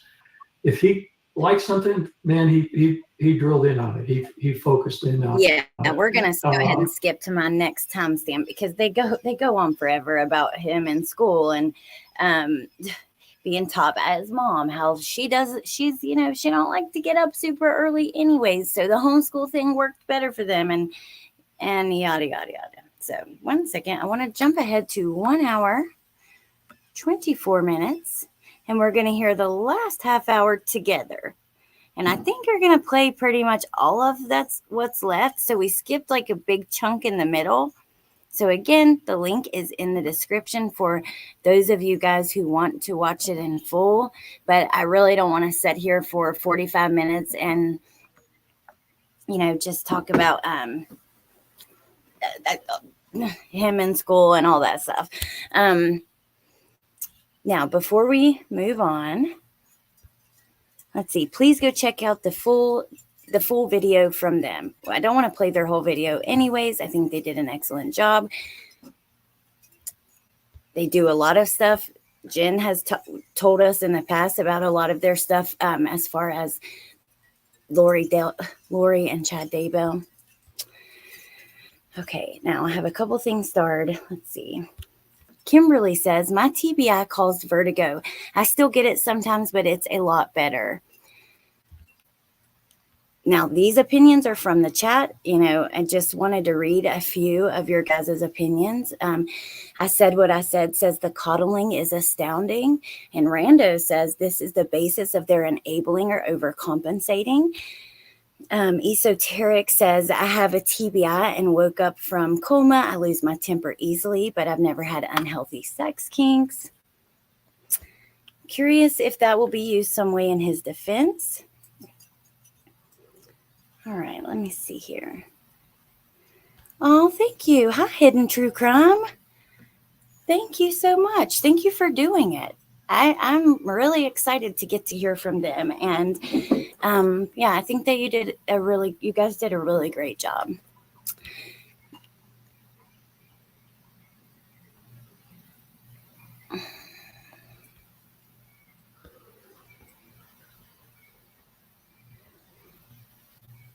You should zoom in on the parents. I don't think that I can because I'm like playing a YouTube video. But remember, yeah, a lot of people get traumatic brain injuries. I read to you from the year 2000, 2021, 450,000 people in our armed services got traumatic brain injuries. I don't think that that's any excuse, but I do want to say, I think it's totally natural to question how. Can you imagine having like your child doing something so sick? Would you not be like, even if it's not your child, like we wonder this too, you guys, we talk about and wonder how this happened too, and what causes a person to do this. And I think that it's good to have that conversation anyways, as far as like preventative, for preventative measures. So yeah, virtual school. So I think she said, she did say Florida virtual school. That's interesting, because did they have that back then? He's 3 years older than me. I graduated in 2007. He would have graduated in 2004. I didn't even think about that. Wow. Yes, it was the best interview I've ever seen in my life. Very classy and well done.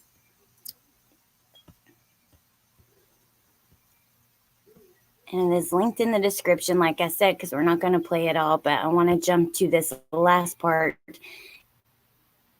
as I think it's super interesting. Hey, Susan. I didn't know Stefan was homeschooled.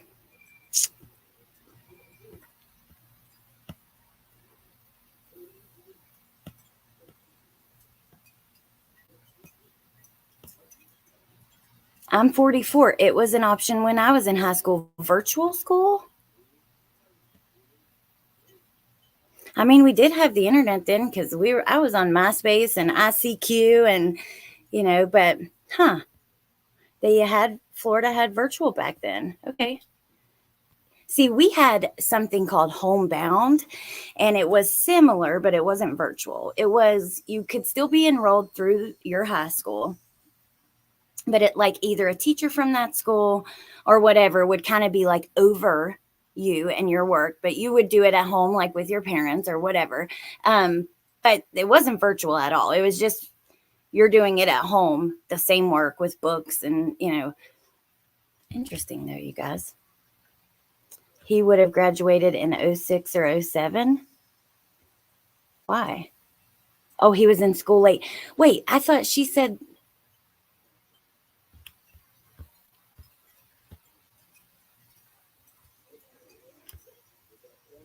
I don't know. I'll have to double check some of that. I love that we are from the same generation. Oh, honey, thank you for being a member for 9 months. Not a fan of homeschooling. You buy the curriculum from the school board. All right. Yes, it's online schooling, but you're still part of the district. Homeschooling has, but not virtual homeschooling, Christine. That was kind of the discussion we were having. All right, you guys, we are going to keep it pushing now. Christine, I am so sorry that happened to you. My skull was pushed into my brain. I've used that as an excuse for bad behavior 0 times. All right.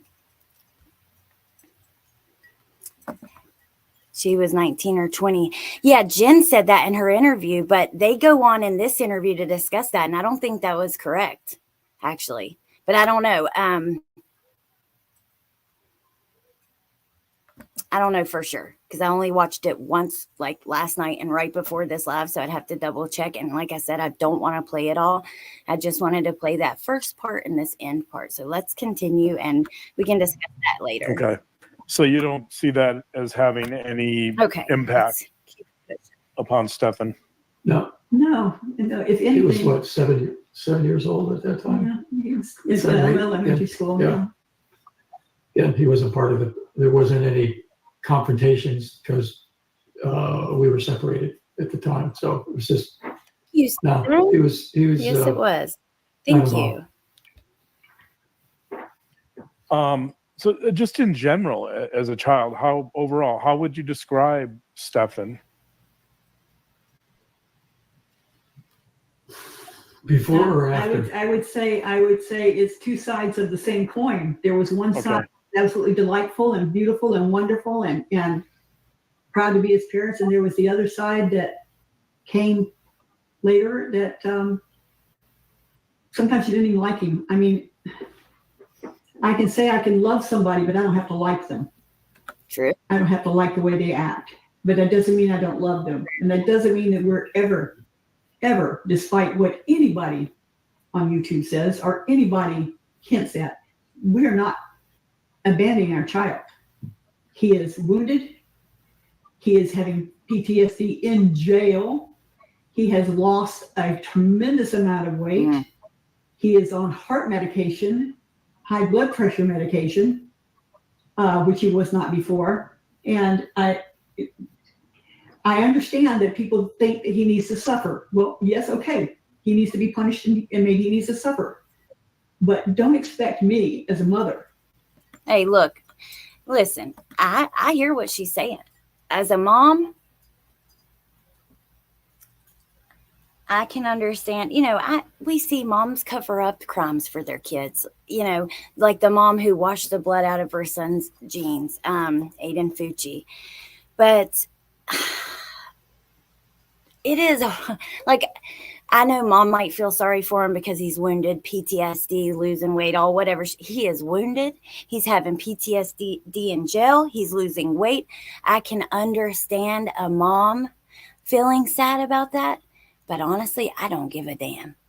I hope he's miserable. I hope he's absolutely sick, that he was caught for what he did. And I hope he spends every single waking moment of the rest of his life like that. I'm sorry. That's how I feel. As a mom, I'm not going to expect her to feel that way. And look, I can appreciate not leaving your kid hanging and supporting them in jail. Let's be clear. We've talked about this multiple times. His dad is the whole entire reason they even know about the 35,000 images of other kids who aren't Maddie.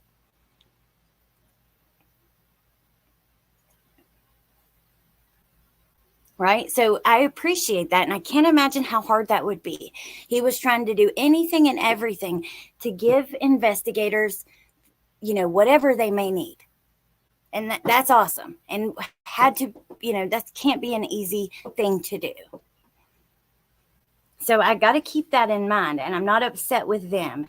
However, I am upset with him. And I don't care. I'm sure he's sick knowing that what he did for 4 years now everybody knows about. Right? I'm sure he's sick knowing that he's going to pay and probably be put to death for everything he's done. I'm sure he is losing weight and probably needing whatever the hell he needs. Because he's been busted for the sick stuff he's been doing to Maddie for years. Day Tripper says, I think his parents have been more helpful to Maddie than Jen has. Interesting. That's guilt, not PTSD. So as much as I can appreciate her stance and I understand where she's coming from as a mom, and I don't ever expect them to just be like, oh, he's horrible and awful and we're done with him. That's their child. Also, I think he deserves to go through what he's going through. He should be sick over what he's done. He should be. He absolutely should be. I bet Maddie was sick over what was happening to her. I bet if she was still here, she'd probably have some PTSD. Probably grow up to have heart problems, need heart medication, whatever, anxiety medication, all the things. B Crumbs, thank you. Thank you so much. You did not have to do that. That was so sweet. But yeah, that's where I'm at. I'm sure he is, but my sympathy is not for him in this one. But let's continue. to turn off my heart and say, buddy, you're on your own. I don't like you. I don't like what you did. And I'm not going to stand by you one bit, because I want him, for the time he has left on this earth, and we don't know how long it is, I will give him as much support as he wants and needs. I want him to be strong in body, mind, and spirit. I want him speaking to God. I want him asking for forgiveness.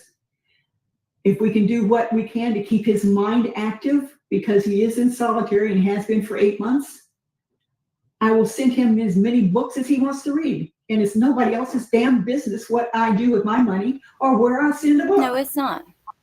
They all have to be approved by the jail. No, it's not. So- Just like Aunt B sending Tisha all the books and stuff. You know what I mean? I mean, look, their family, whatever. And then, no, it is nobody's business what you do with your money. And if we want to give him commissary money so he can have coffee or hard candy, whose business is it of it?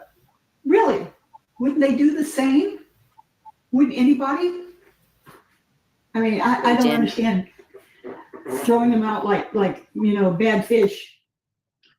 Yeah, our love is unconditional and unwavering. It's not going to happen. So, and I don't know how a parent could take that attitude and just abandon their child in spite of what they did.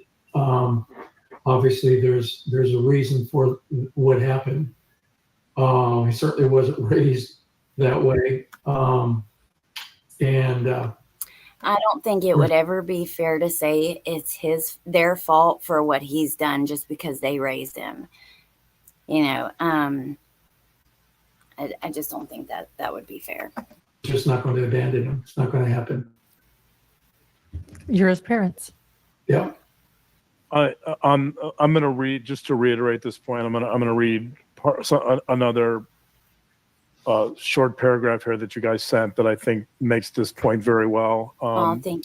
And this is from you guys prior to our interview. It says, as long as Stefan remains on this earth, the love for our son is deep, unconditional, and unwavering. We will not abandon Stefan. We also are not trying to make excuses for him. He did this, and we know that now. Yep. So I think it's important to reiterate that not only the unconditional love, but also the recognition that your son did a horrible thing. Can understand that. We are 100% on board with the fact that he is possibly identified as the lone perpetrator of all this. That does not mean that I'm letting Jen off the hook at all. Here we go. Now, this is why I wanted to play this, because remember at the beginning, they said they have been going through the documents and they're ready to accept that he did this alone. But at the end, remember I told you that at the end, they kind of changed their tune a little bit. I'm going to just let them explain it instead of trying to explain what they were saying. I cannot believe that somebody let this go on underneath their nose for 7 years. I don't understand how she didn't have a connection with Maddie enough that Maddie could go and say, hey, maybe my, something's not right here. Well, even the Or I'm roommates, scared or whatever. roommates even questioned Jen. They said, "You're okay with this? You're allowing this?" And I was like, "Huh?" And apparently she did. But the immunity just galls me. I'm sorry. It galls me. All of the lies, all of the things that she did are all wiped clean. She never has to worry about it again. Hey, look, we're upset about it too. A lot of people are upset about it too. A lot of people also think that I've had a lot of people say that she shouldn't be charged. Or not a lot of people, some people. And a lot of people think that she should. So Mace says, Dad just admitted he did it. Lawyer won't be happy about that. You think that means he's going to plead guilty? So I don't think it matters what they say. That's not what, they saying that them. them saying that they believe he did it and they've accepted that, I don't think that's the same. That doesn't mean anything. In my opinion, it doesn't have anything to do with like him admitting that he did it and that he's going to plead guilty. I think he should plead guilty because there's a lot of evidence against him. However, if he's going to argue with an insanity defense or something like that, then he won't plead guilty. He's going to plead not guilty by reason of insanity. And I'm not actually sure how that works in Florida. I don't know too much about it in Florida. We've seen it in Idaho with Lori. We know a little, well, she wasn't able to plead not guilty by reason of insanity. We've seen that they don't have that in Idaho. They don't have an insanity defense, but she wasn't competent to stand trial. We've watched the insanity defense play out in Letitia Stalk's trial. In Florida, I'm not certain about, I haven't followed any cases in Florida where the person pleads not guilty by reason of insanity.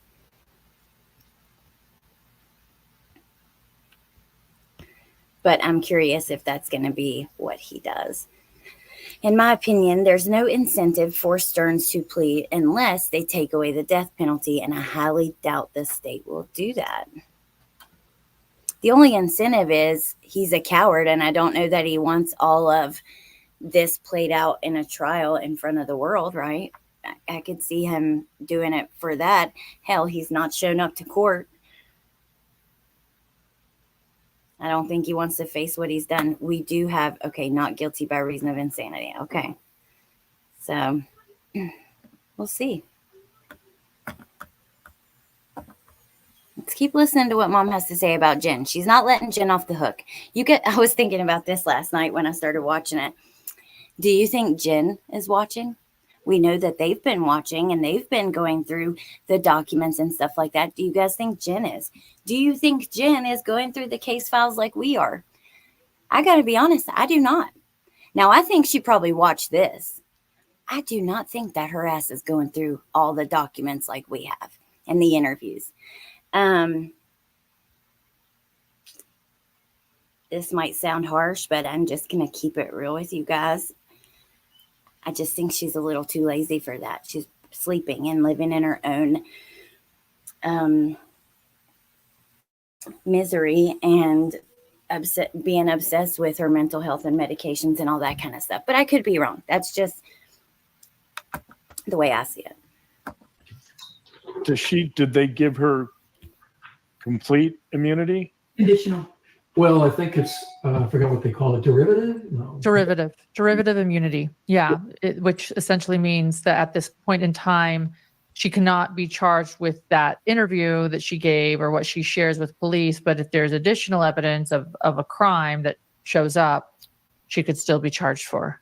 Yeah. Well, ask yourself the big question, the really big question out there. All of that stuff on the computer, all of that stuff on his phone, all of the money that was coming in by the handfuls and the way they were spending. What's that about? Where did it come from? And could she, obviously she also. Money coming in by the handfuls? What is that about?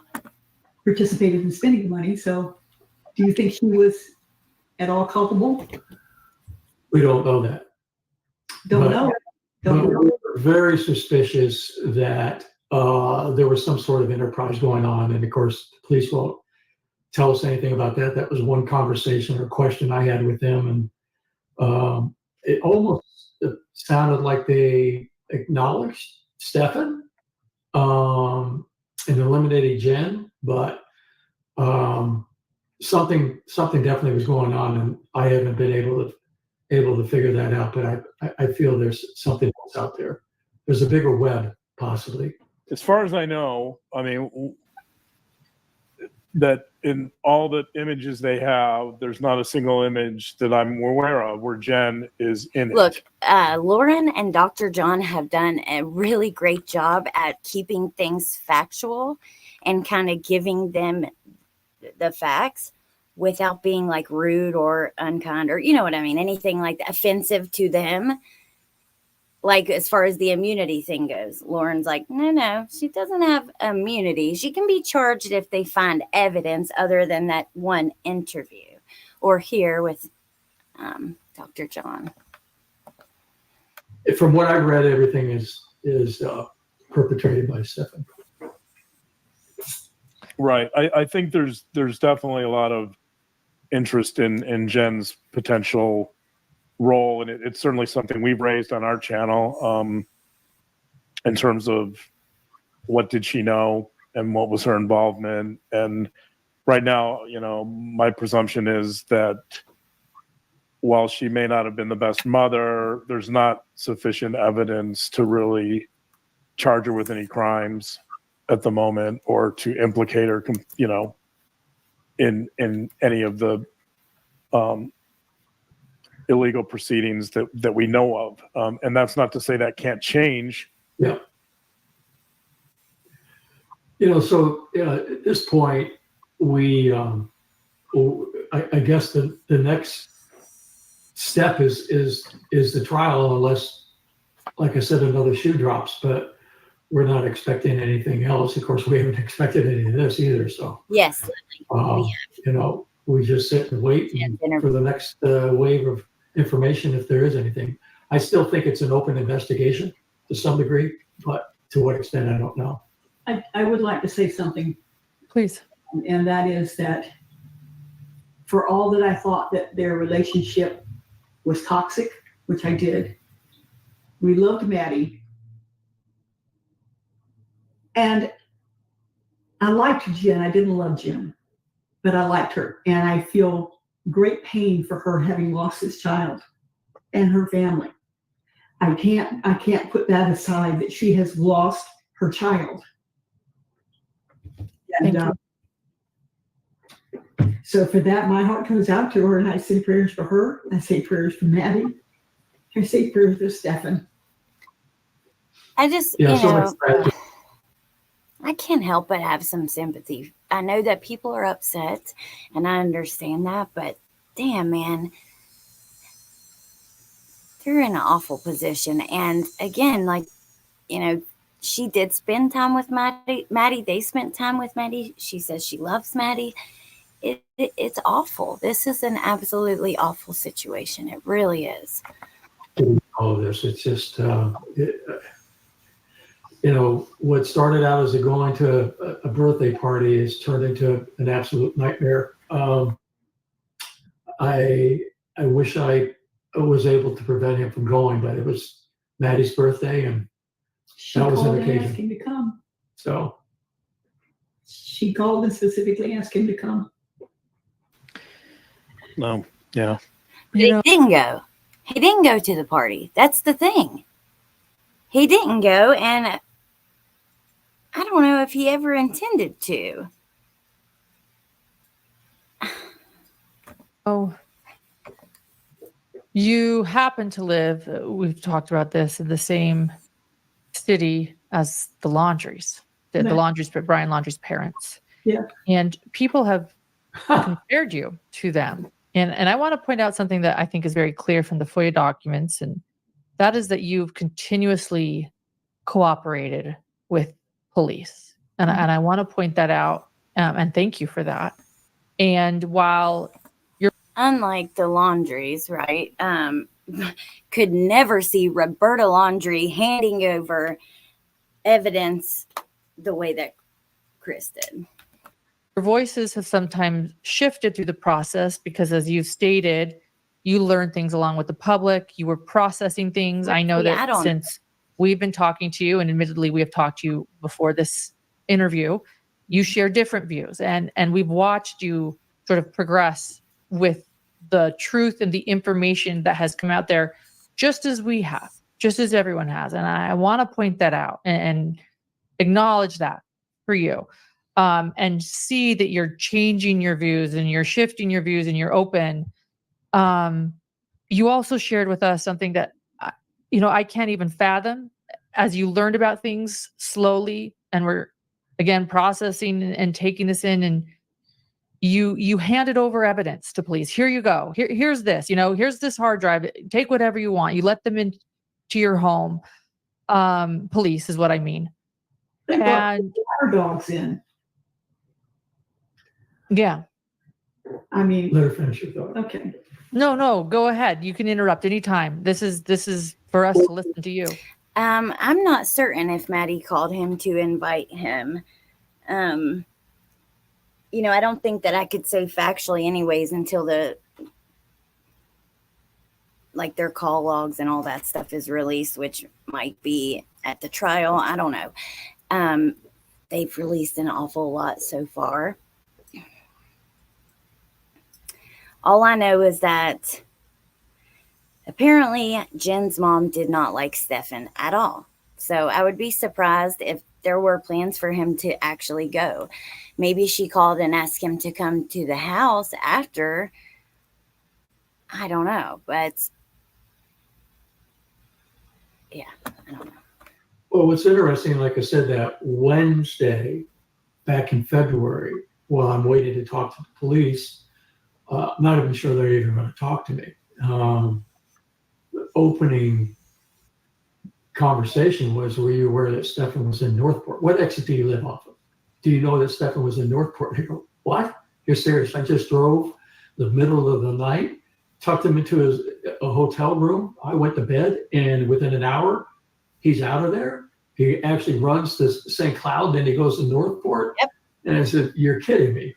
3-hour drive. Hours later, when Jen called me, I go, do you know where Stefan is? I go, no. What do you mean, where's Stefan? He isn't with you? I asked him, I said, hey, look, there's a desktop computer at home. Maybe you guys should come get it. He said, okay, we'll make arrangements to do that. Only to find out that the hard drive was removed from it. I know it was there Sunday morning when he left, because I told the police that after I found that out. So he purposely removed that hard drive. Why? Well, again, as I explained to the police, very forthcoming, that Saturday evening, he was having some sort of anxiety panic attack, and I've never, ever seen this expression on his face. Never. And something had... Let me rewind this. Was having some sort of... He purposely removed that hard drive. Why? Well, again, as I explained to the police, very forthcoming, that Saturday evening, he was having some sort of anxiety panic attack, and I've never, ever seen this expression on his face. Never. And something he had some sort of information and had no idea what it was, but he was really panicked. We have talked about this. I mean, this is just, it concerns me. It makes me wonder if it was premeditated, him having this anxiety. He also says in one of the police interviews, Chris says that he was asking for anxiety medication, knowing that Maddie was late for her cycle. It just, I can't help. I'm trying not to jump to conclusions without the facts, but I can't help but wonder, what is this about? And are those things related?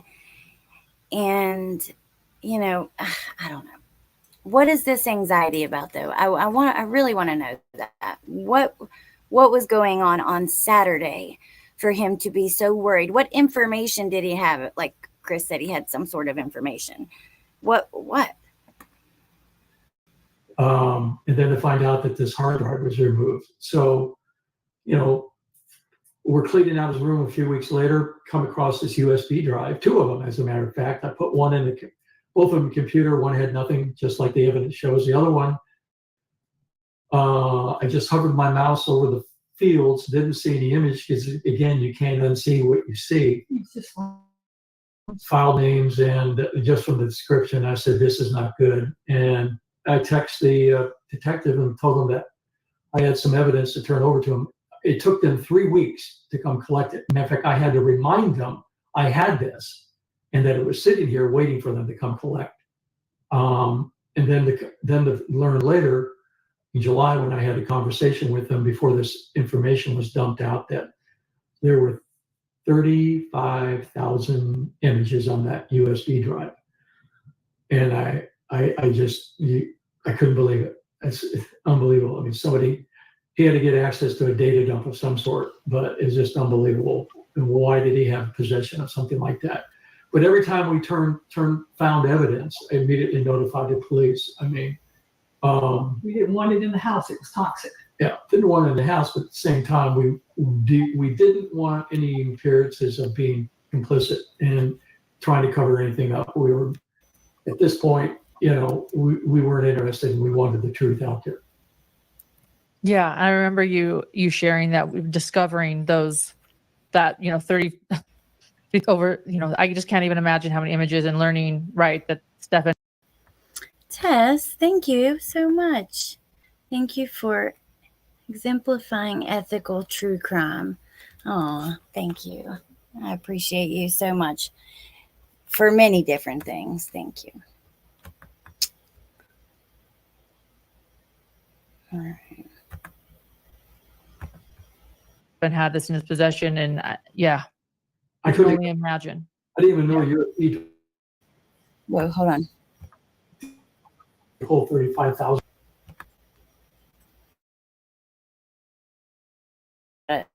Issue with connection for just a half a second there. Okay. You know, well, I guess they can hold gigabytes of stuff, so I guess they can, but it's just hard to believe it. I feel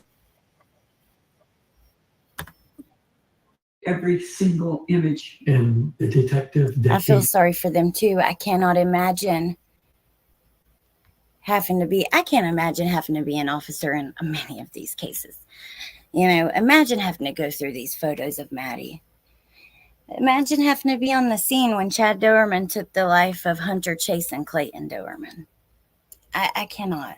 Imagine being at the tanks when they took Chris Watts' children out. Imagine being on the scene when Lori Vallow's children were discovered buried in her husband's yard. I cannot. They really do not get paid enough. That's just the truth. I don't know that it could ever be enough. And Lisa, I saw your comment here. Happy birthday, Lisa.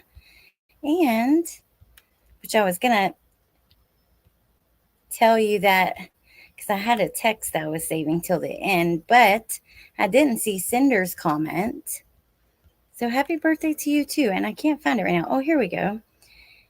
Thank you to whoever gifted me a membership. I missed who it was, but it's my birthday and you truly made my day. Oh, Cinder, that's freaking awesome. Happy birthday. Hope you guys have a great day.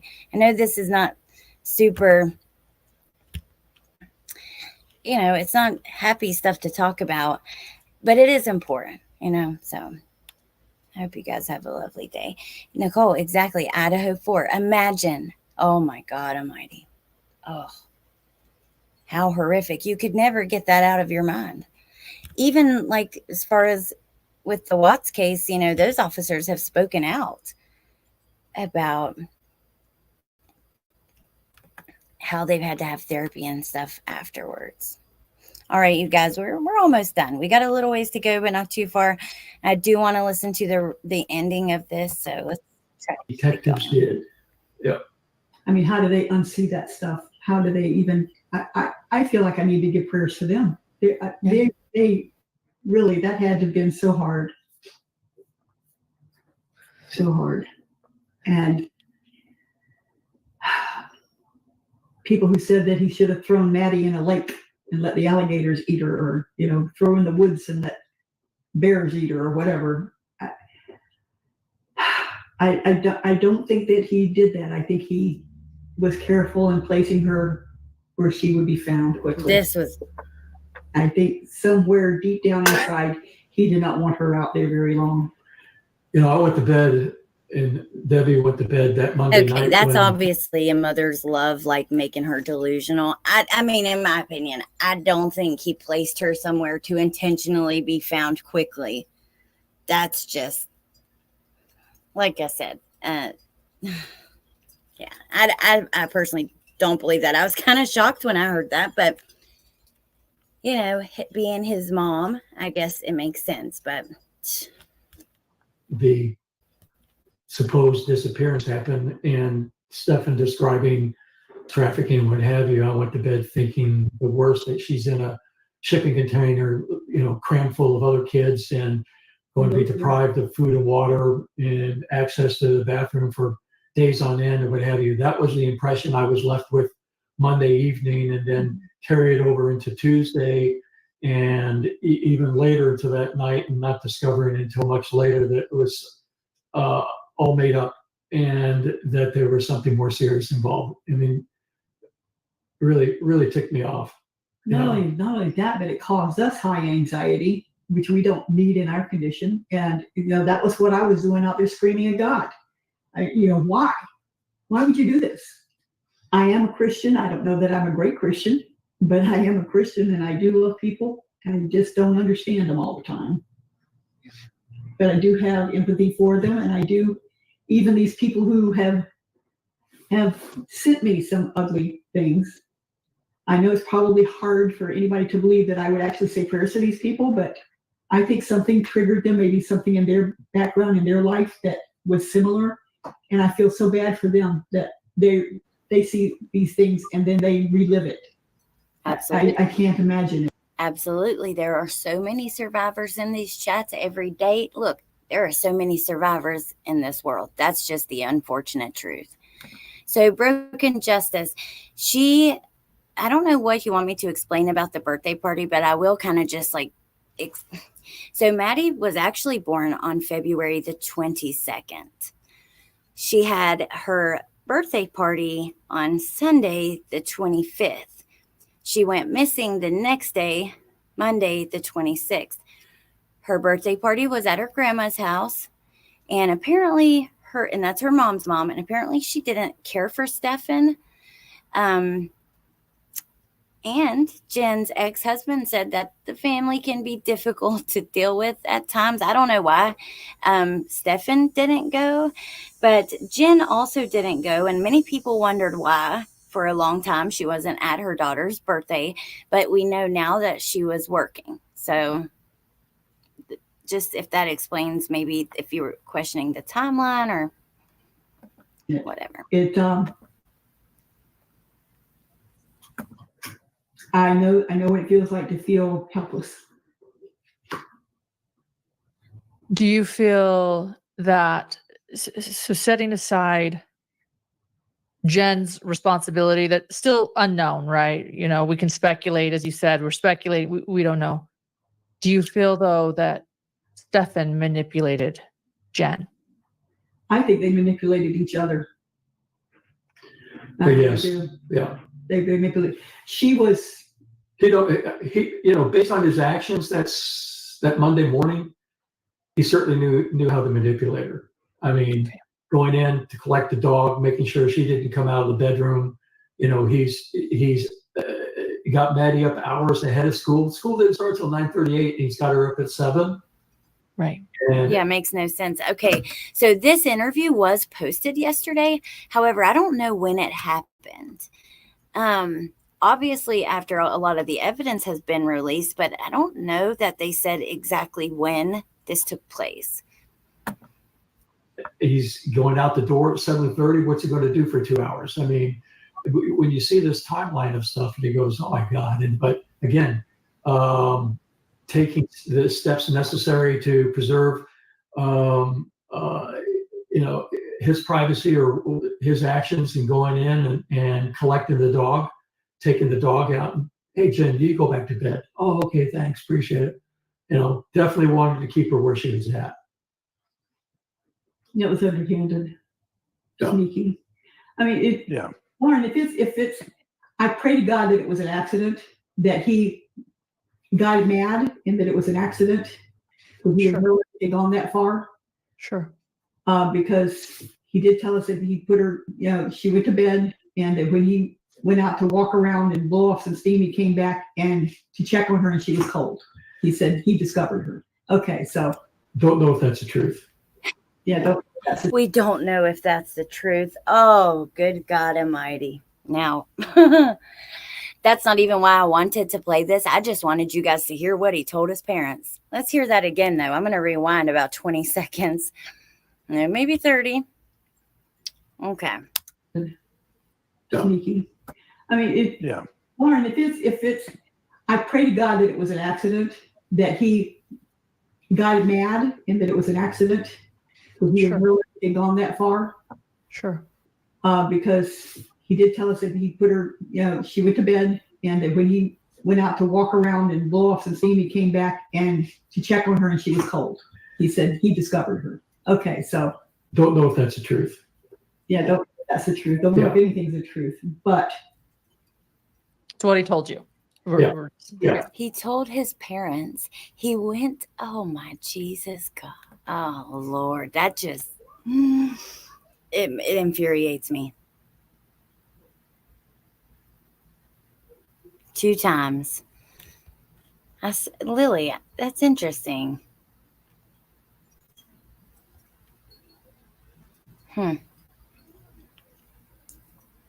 She did have a broken bone in her neck, Eileen. Oh, Holly, thank you for the super sticker. I appreciate that. I know, Iffy. I can't zoom in. Unfortunately, you guys can zoom in. So if you're watching on your phone, you can pinch now and zoom in and out with YouTube. But for me, sharing my screen and playing YouTube on the computer, oops, I rewound it again. I'm not able to zoom in. All right, let's just listen from here. it was an accident. That he got mad and that it was an accident. Because he had really gone that far. Sure. Because he did tell us that he put her, she went to bed, and that when he went out to walk around and blow off some steam, he came back and to check on her, and she was cold. He said he discovered her. Okay, so Don't know if that's the truth. yeah, that's the truth. Don't know if anything's the truth, but It's what he told you. Yeah. It's just Lips are moving. Don't know if it's the truth. Right. It's just what he's relaying. Yeah.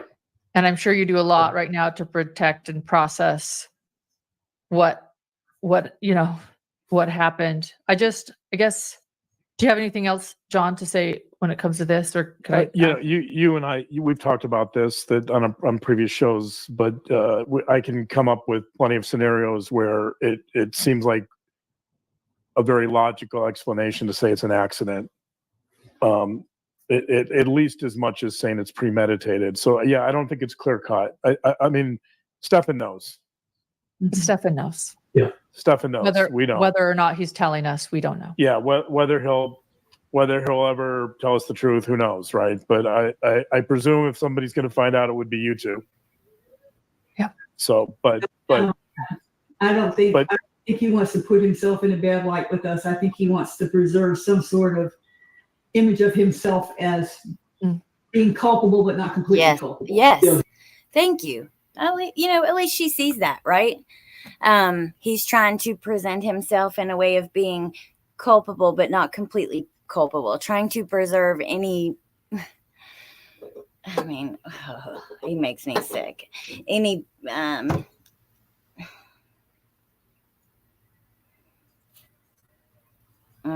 I'm sorry, you guys. It's frustrating. Trying to keep his parents at least thinking he's somewhat decent. These parents seem very vulnerable, which is very sad. Their son caused this. His behavior alone has hurt so many people. Yeah, absolutely true, Amanda. Gosh, it's really frustrating though. He'll never tell the truth. I agree with Mom. He's a coward. He's not gonna ever tell the 100% truth because he's, in my opinion, ashamed of it. That's the way I see him, from like him not showing up at court, waiving his right to be there, just like Adam Montgomery and many other cowards. But that's just me. See, there's just no way for him to communicate with us without everybody knowing. You can't have face-to-face meetings. Everything's either text with the tablet or a phone call, and it's all monitored. So we'll never know. But go ahead. Even when they are recording you, they still write things in their reports that are wrong. can I assure you that I was never taken out of this house and taken to an emergency room by the police? Oh, Where's the bill? Where was the bracelet? I never left my house. Never, I don't know that I saw that in the. I'm a diabetic. I hadn't been eating for almost 24 hours. okay. Okay. Right. I had a dizzy spell. They did bring in an EMT, check my blood pressure. It was a little low. They asked if I wanted to be transported anywhere, and I said no. I'm fine. I just need to be. Well, look, the purpose of the report. So, we've just like the comment about him, the sex stuff not being evil and how that was kind of twisted. When we heard what she actually said, it was slightly off from what we were seeing in the media for sure. And even slightly off from how the report wrote it, how they wrote it in the report. But that's the reason they tape the interviews. So they give like a summary, right, in the report, but they record it to preserve it that way. There's transparency and you're getting the factual information no matter what. So even if that, because they're human, they can make mistakes like writing their reports. But if they're trying to like lie purposely, intentionally, why would they record it and write recording attached with this report or whatever? That's not in the report. They said they gave the name of a hospital they supposedly took me to, which I've never heard of before. So I don't know how that happens unless they confused two different actions that night and put me in one place and with somebody else. I don't know. Well, the two of you are going through the unfathomable. Like, honest, I don't think I can't comprehend it while you're learning that a little girl that you love is missing and then learning that your son is responsible. You two are also dealing with a lot of, I'll call it this, harassment and threats. While you're just trying to. Let's see. Sunday Doodles, thank you so much.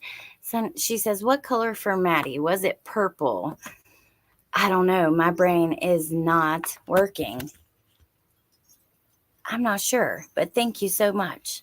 And I appreciate that. You guys in the chat, can you help me out? It's like information overload at a certain point. But thank you, Sunday. I appreciate that. I thought she was green, but now that you say it, it might be purple. Purple, Lily's corner says. Okay, thank you, guys. Thank you so much. Now, let's hear about this because this is important too, okay? Now, because, yes, these documents have been released with their phone numbers and stuff. They say that they've changed them, but let me just let you hear this.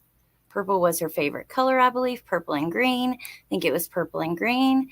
That is not ringing any bells for me, and that is so strange, but thank you guys so much. Process your life's falling completely apart, or what you thought was your reality completely being turned upside down. Can you talk a little bit about that too? Because I just feel like in this true crime community, the way we cover crime is important, and we so often I agree. Dehumanize the people we're discussing. Oh yeah. And I just was wondering if you could share a little bit. I completely agree. And I try to remind you guys all the time, we are talking about people's worst moments of their life. Okay, real people.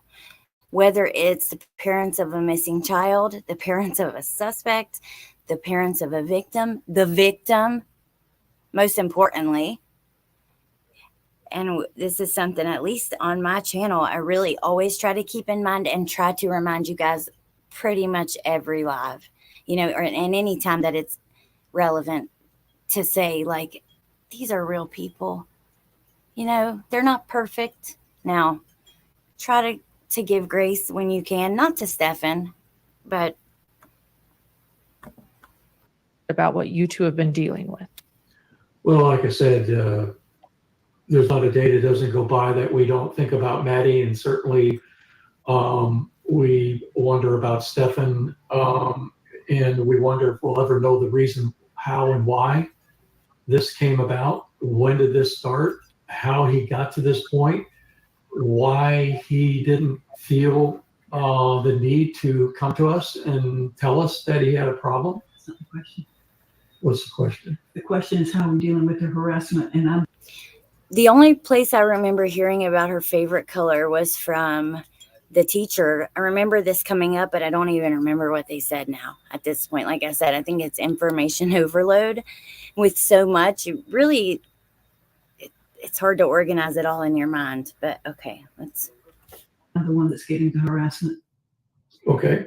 I'm getting the ugly text messages. I'm getting the ugly phone calls, the horrible, horrible descriptions of what they want done to my son, the horrible descriptions of what they want me to do to myself.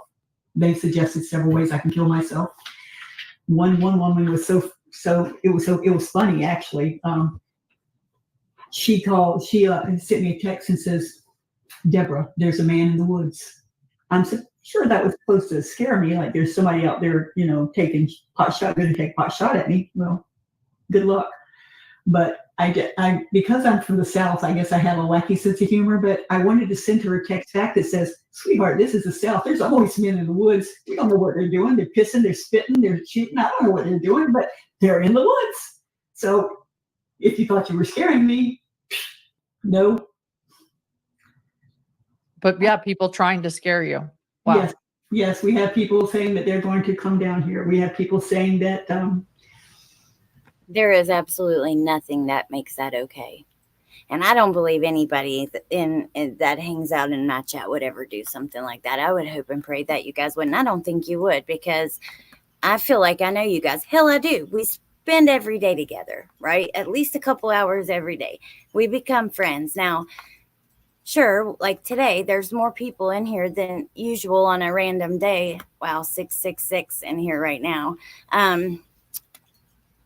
But regardless, there's nothing that makes that okay. That's just, it is so wrong. Also, Sprinkled Donut says, why are Stefan's parents such a big part of this? It's not about them or Stefan. It's about Maddie. So, I don't know. I don't see them as a big part of this. I think it's important to hear this interview. And they've said a lot of really interesting things.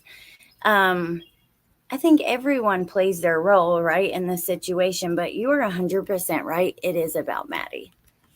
That's what it should be about, and not about all the other things that people are making it about. I would never harass anyone.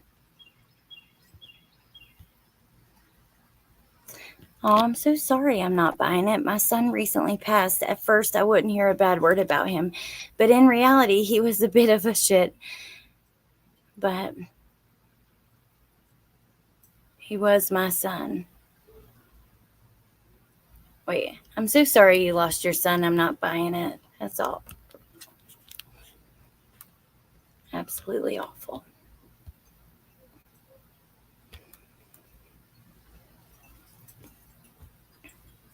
35,000 other victims. You're right, Meep.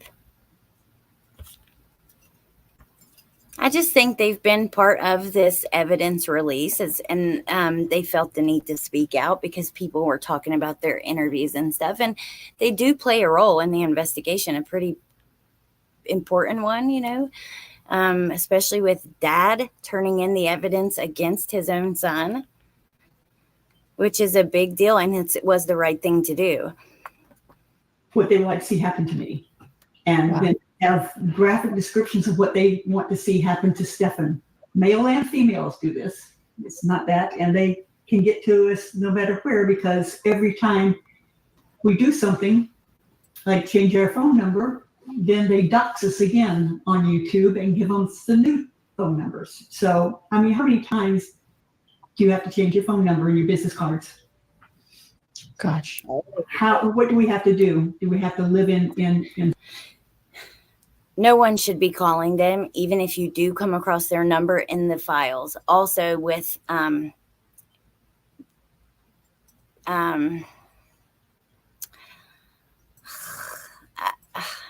I'm questioning if I should even say this, because I don't want people to go and find him and start harassing him.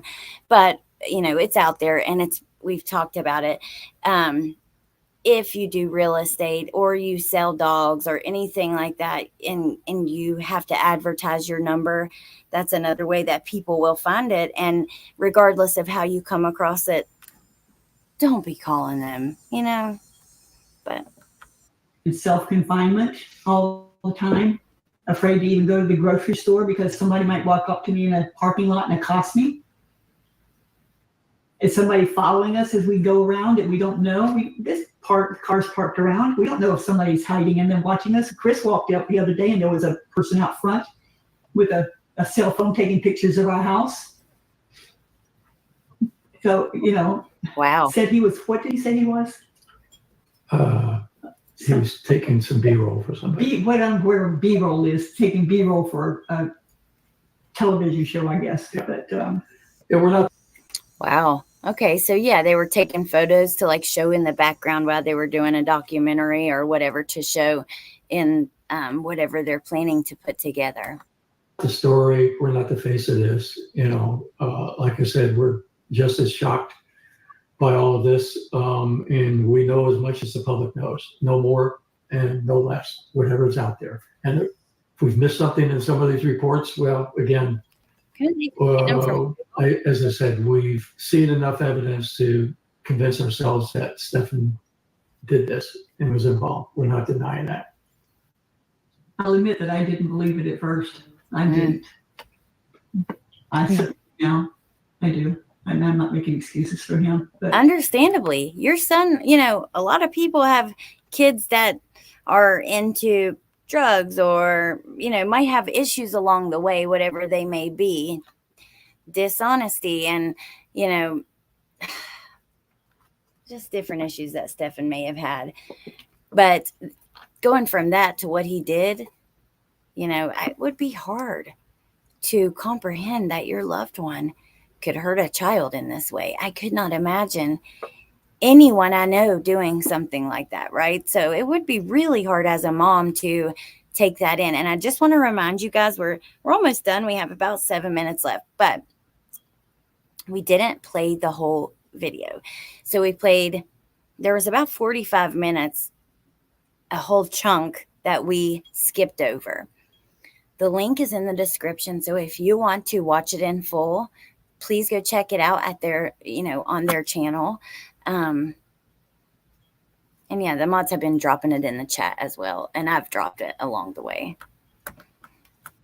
as for me, the more people screw with us and the more lies they say, the more angry I get. Because why? What gives them the right? They have no skin in the game. They don't know any of us. They don't know anything about us, but they can sit there and just hold court on these people have a right shows, to their opinions, though, either by writing or by calling in and describe what they think we are and how we should be treated. Why? What does that do for them? And what does it do for us? Right. You got people who are brokenhearted and your life is falling apart and everybody's picking at you. Why?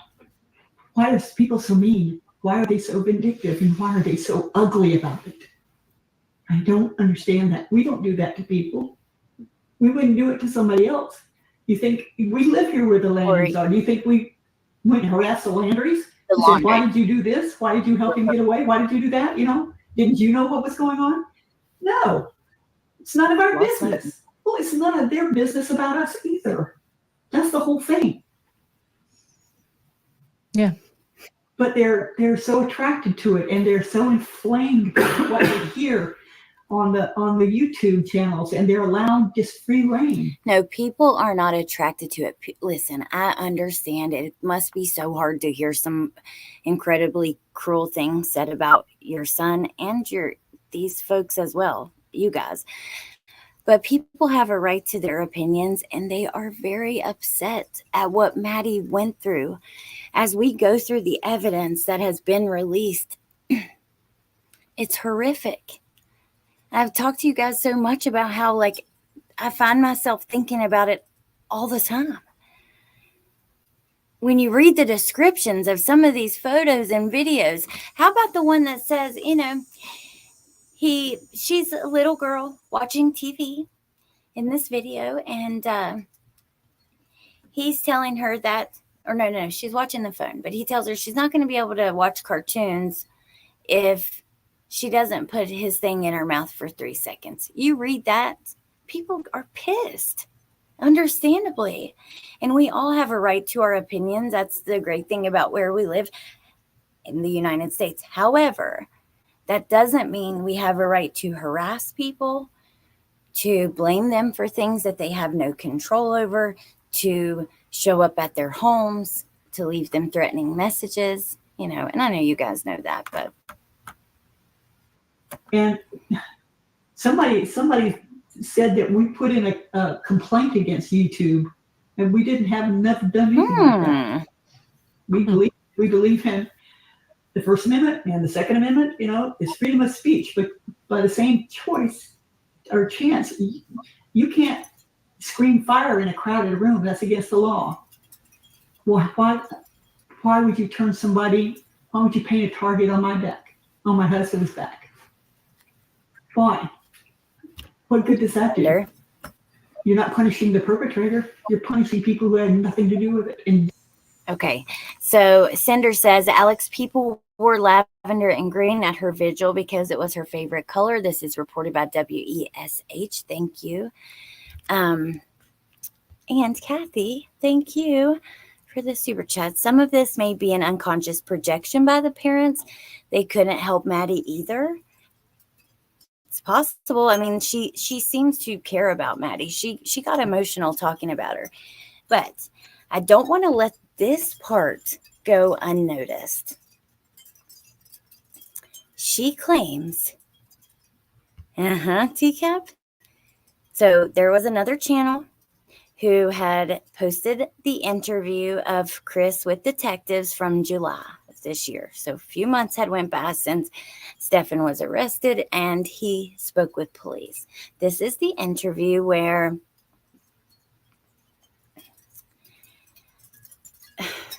he talks about seeing that picture and, you know, many other things. When that was first put out by a particular YouTube channel, they posted that they received a privacy strike. So it appeared, because when I will tell you guys, as YouTubers, we don't know who is privacy striking us. You don't get told. So you can never say for certain it was them anyways. That's just the truth. But this YouTuber assumed, I would probably assume that too, since you're playing an interview with them, with him talking, you know, that they're going to be the ones who privacy strike you. But they are claiming they didn't do that. They didn't strike anyone. So I don't know. You know, I don't know what the truth is, but didn't know anything about it, and are just as brokenhearted as anybody could be.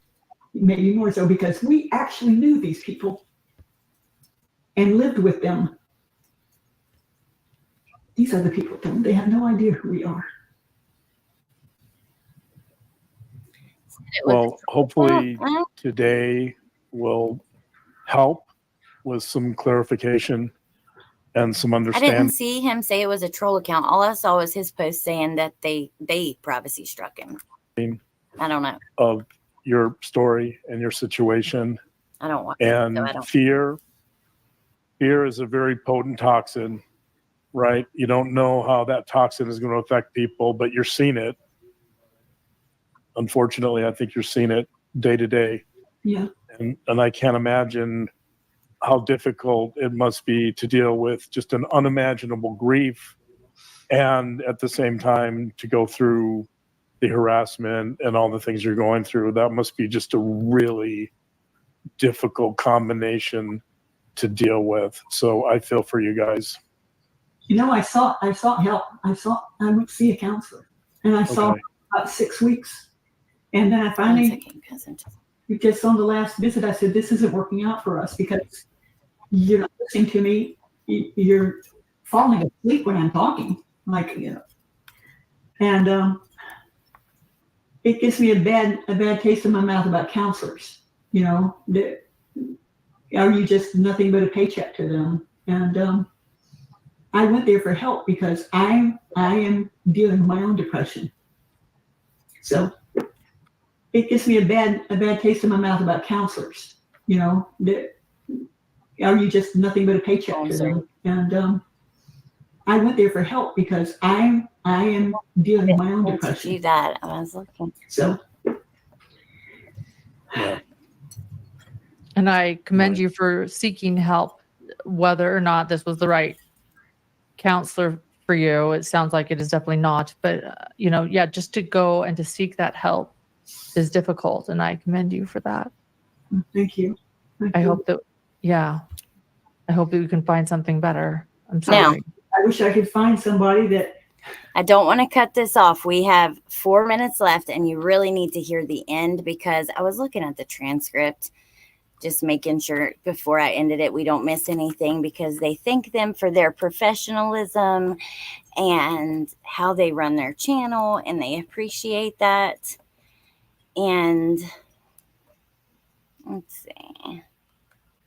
Let's go here and let's just hear these last 2 minutes. Again, it is in the description in full. We didn't play about 45 minutes, so there is a lot you guys didn't see if you only watched it here.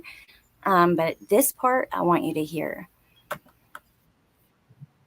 And in the meantime, we're sitting here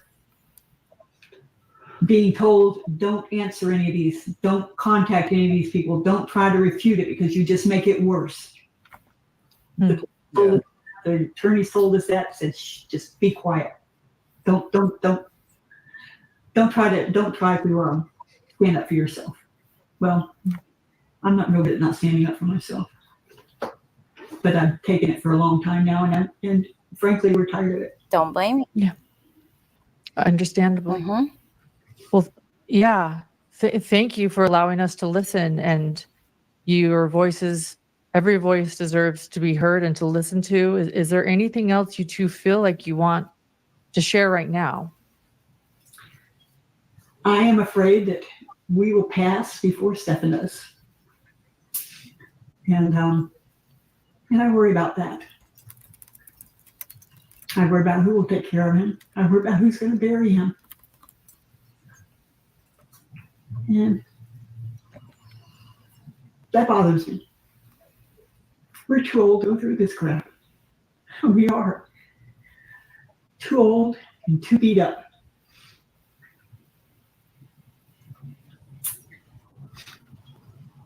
But if he's executed, Chris has asked me if I wanted to be there. And I said yes. We were there when he was born, we'll be there when he dies.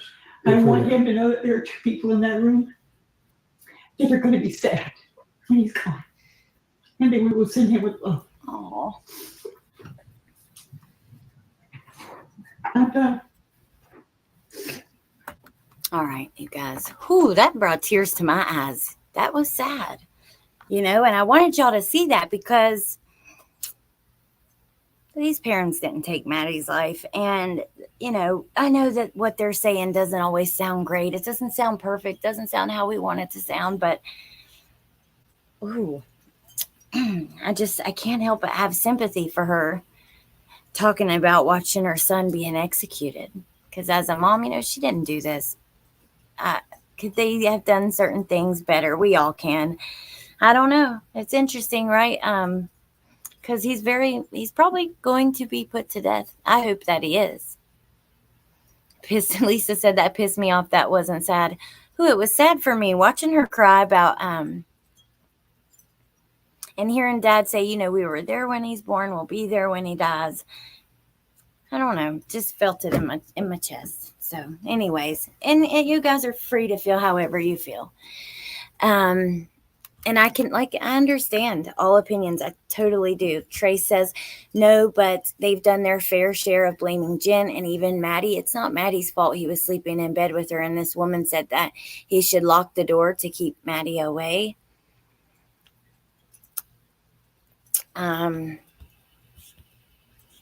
Let me say, I wanted to read a couple of these. Mayla's mom says, can you imagine being their age and this becoming your reality? I'm sorry, I can't even imagine their pain.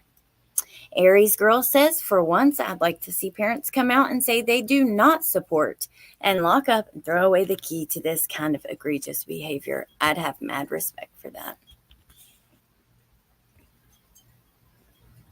Oh, cutie pie. Yeah. Meep says, wasn't sad to me. B Crumbs wasn't sad to me. Cutie pie. That just brought me to tears also. Yeah, me too. My eyes were watery. It was sad to me. But look, I don't care how you guys feel. She didn't say what. You guys can feel any way you feel. And that's, the beauty of being able to share our opinions and kind of discuss this stuff with each other.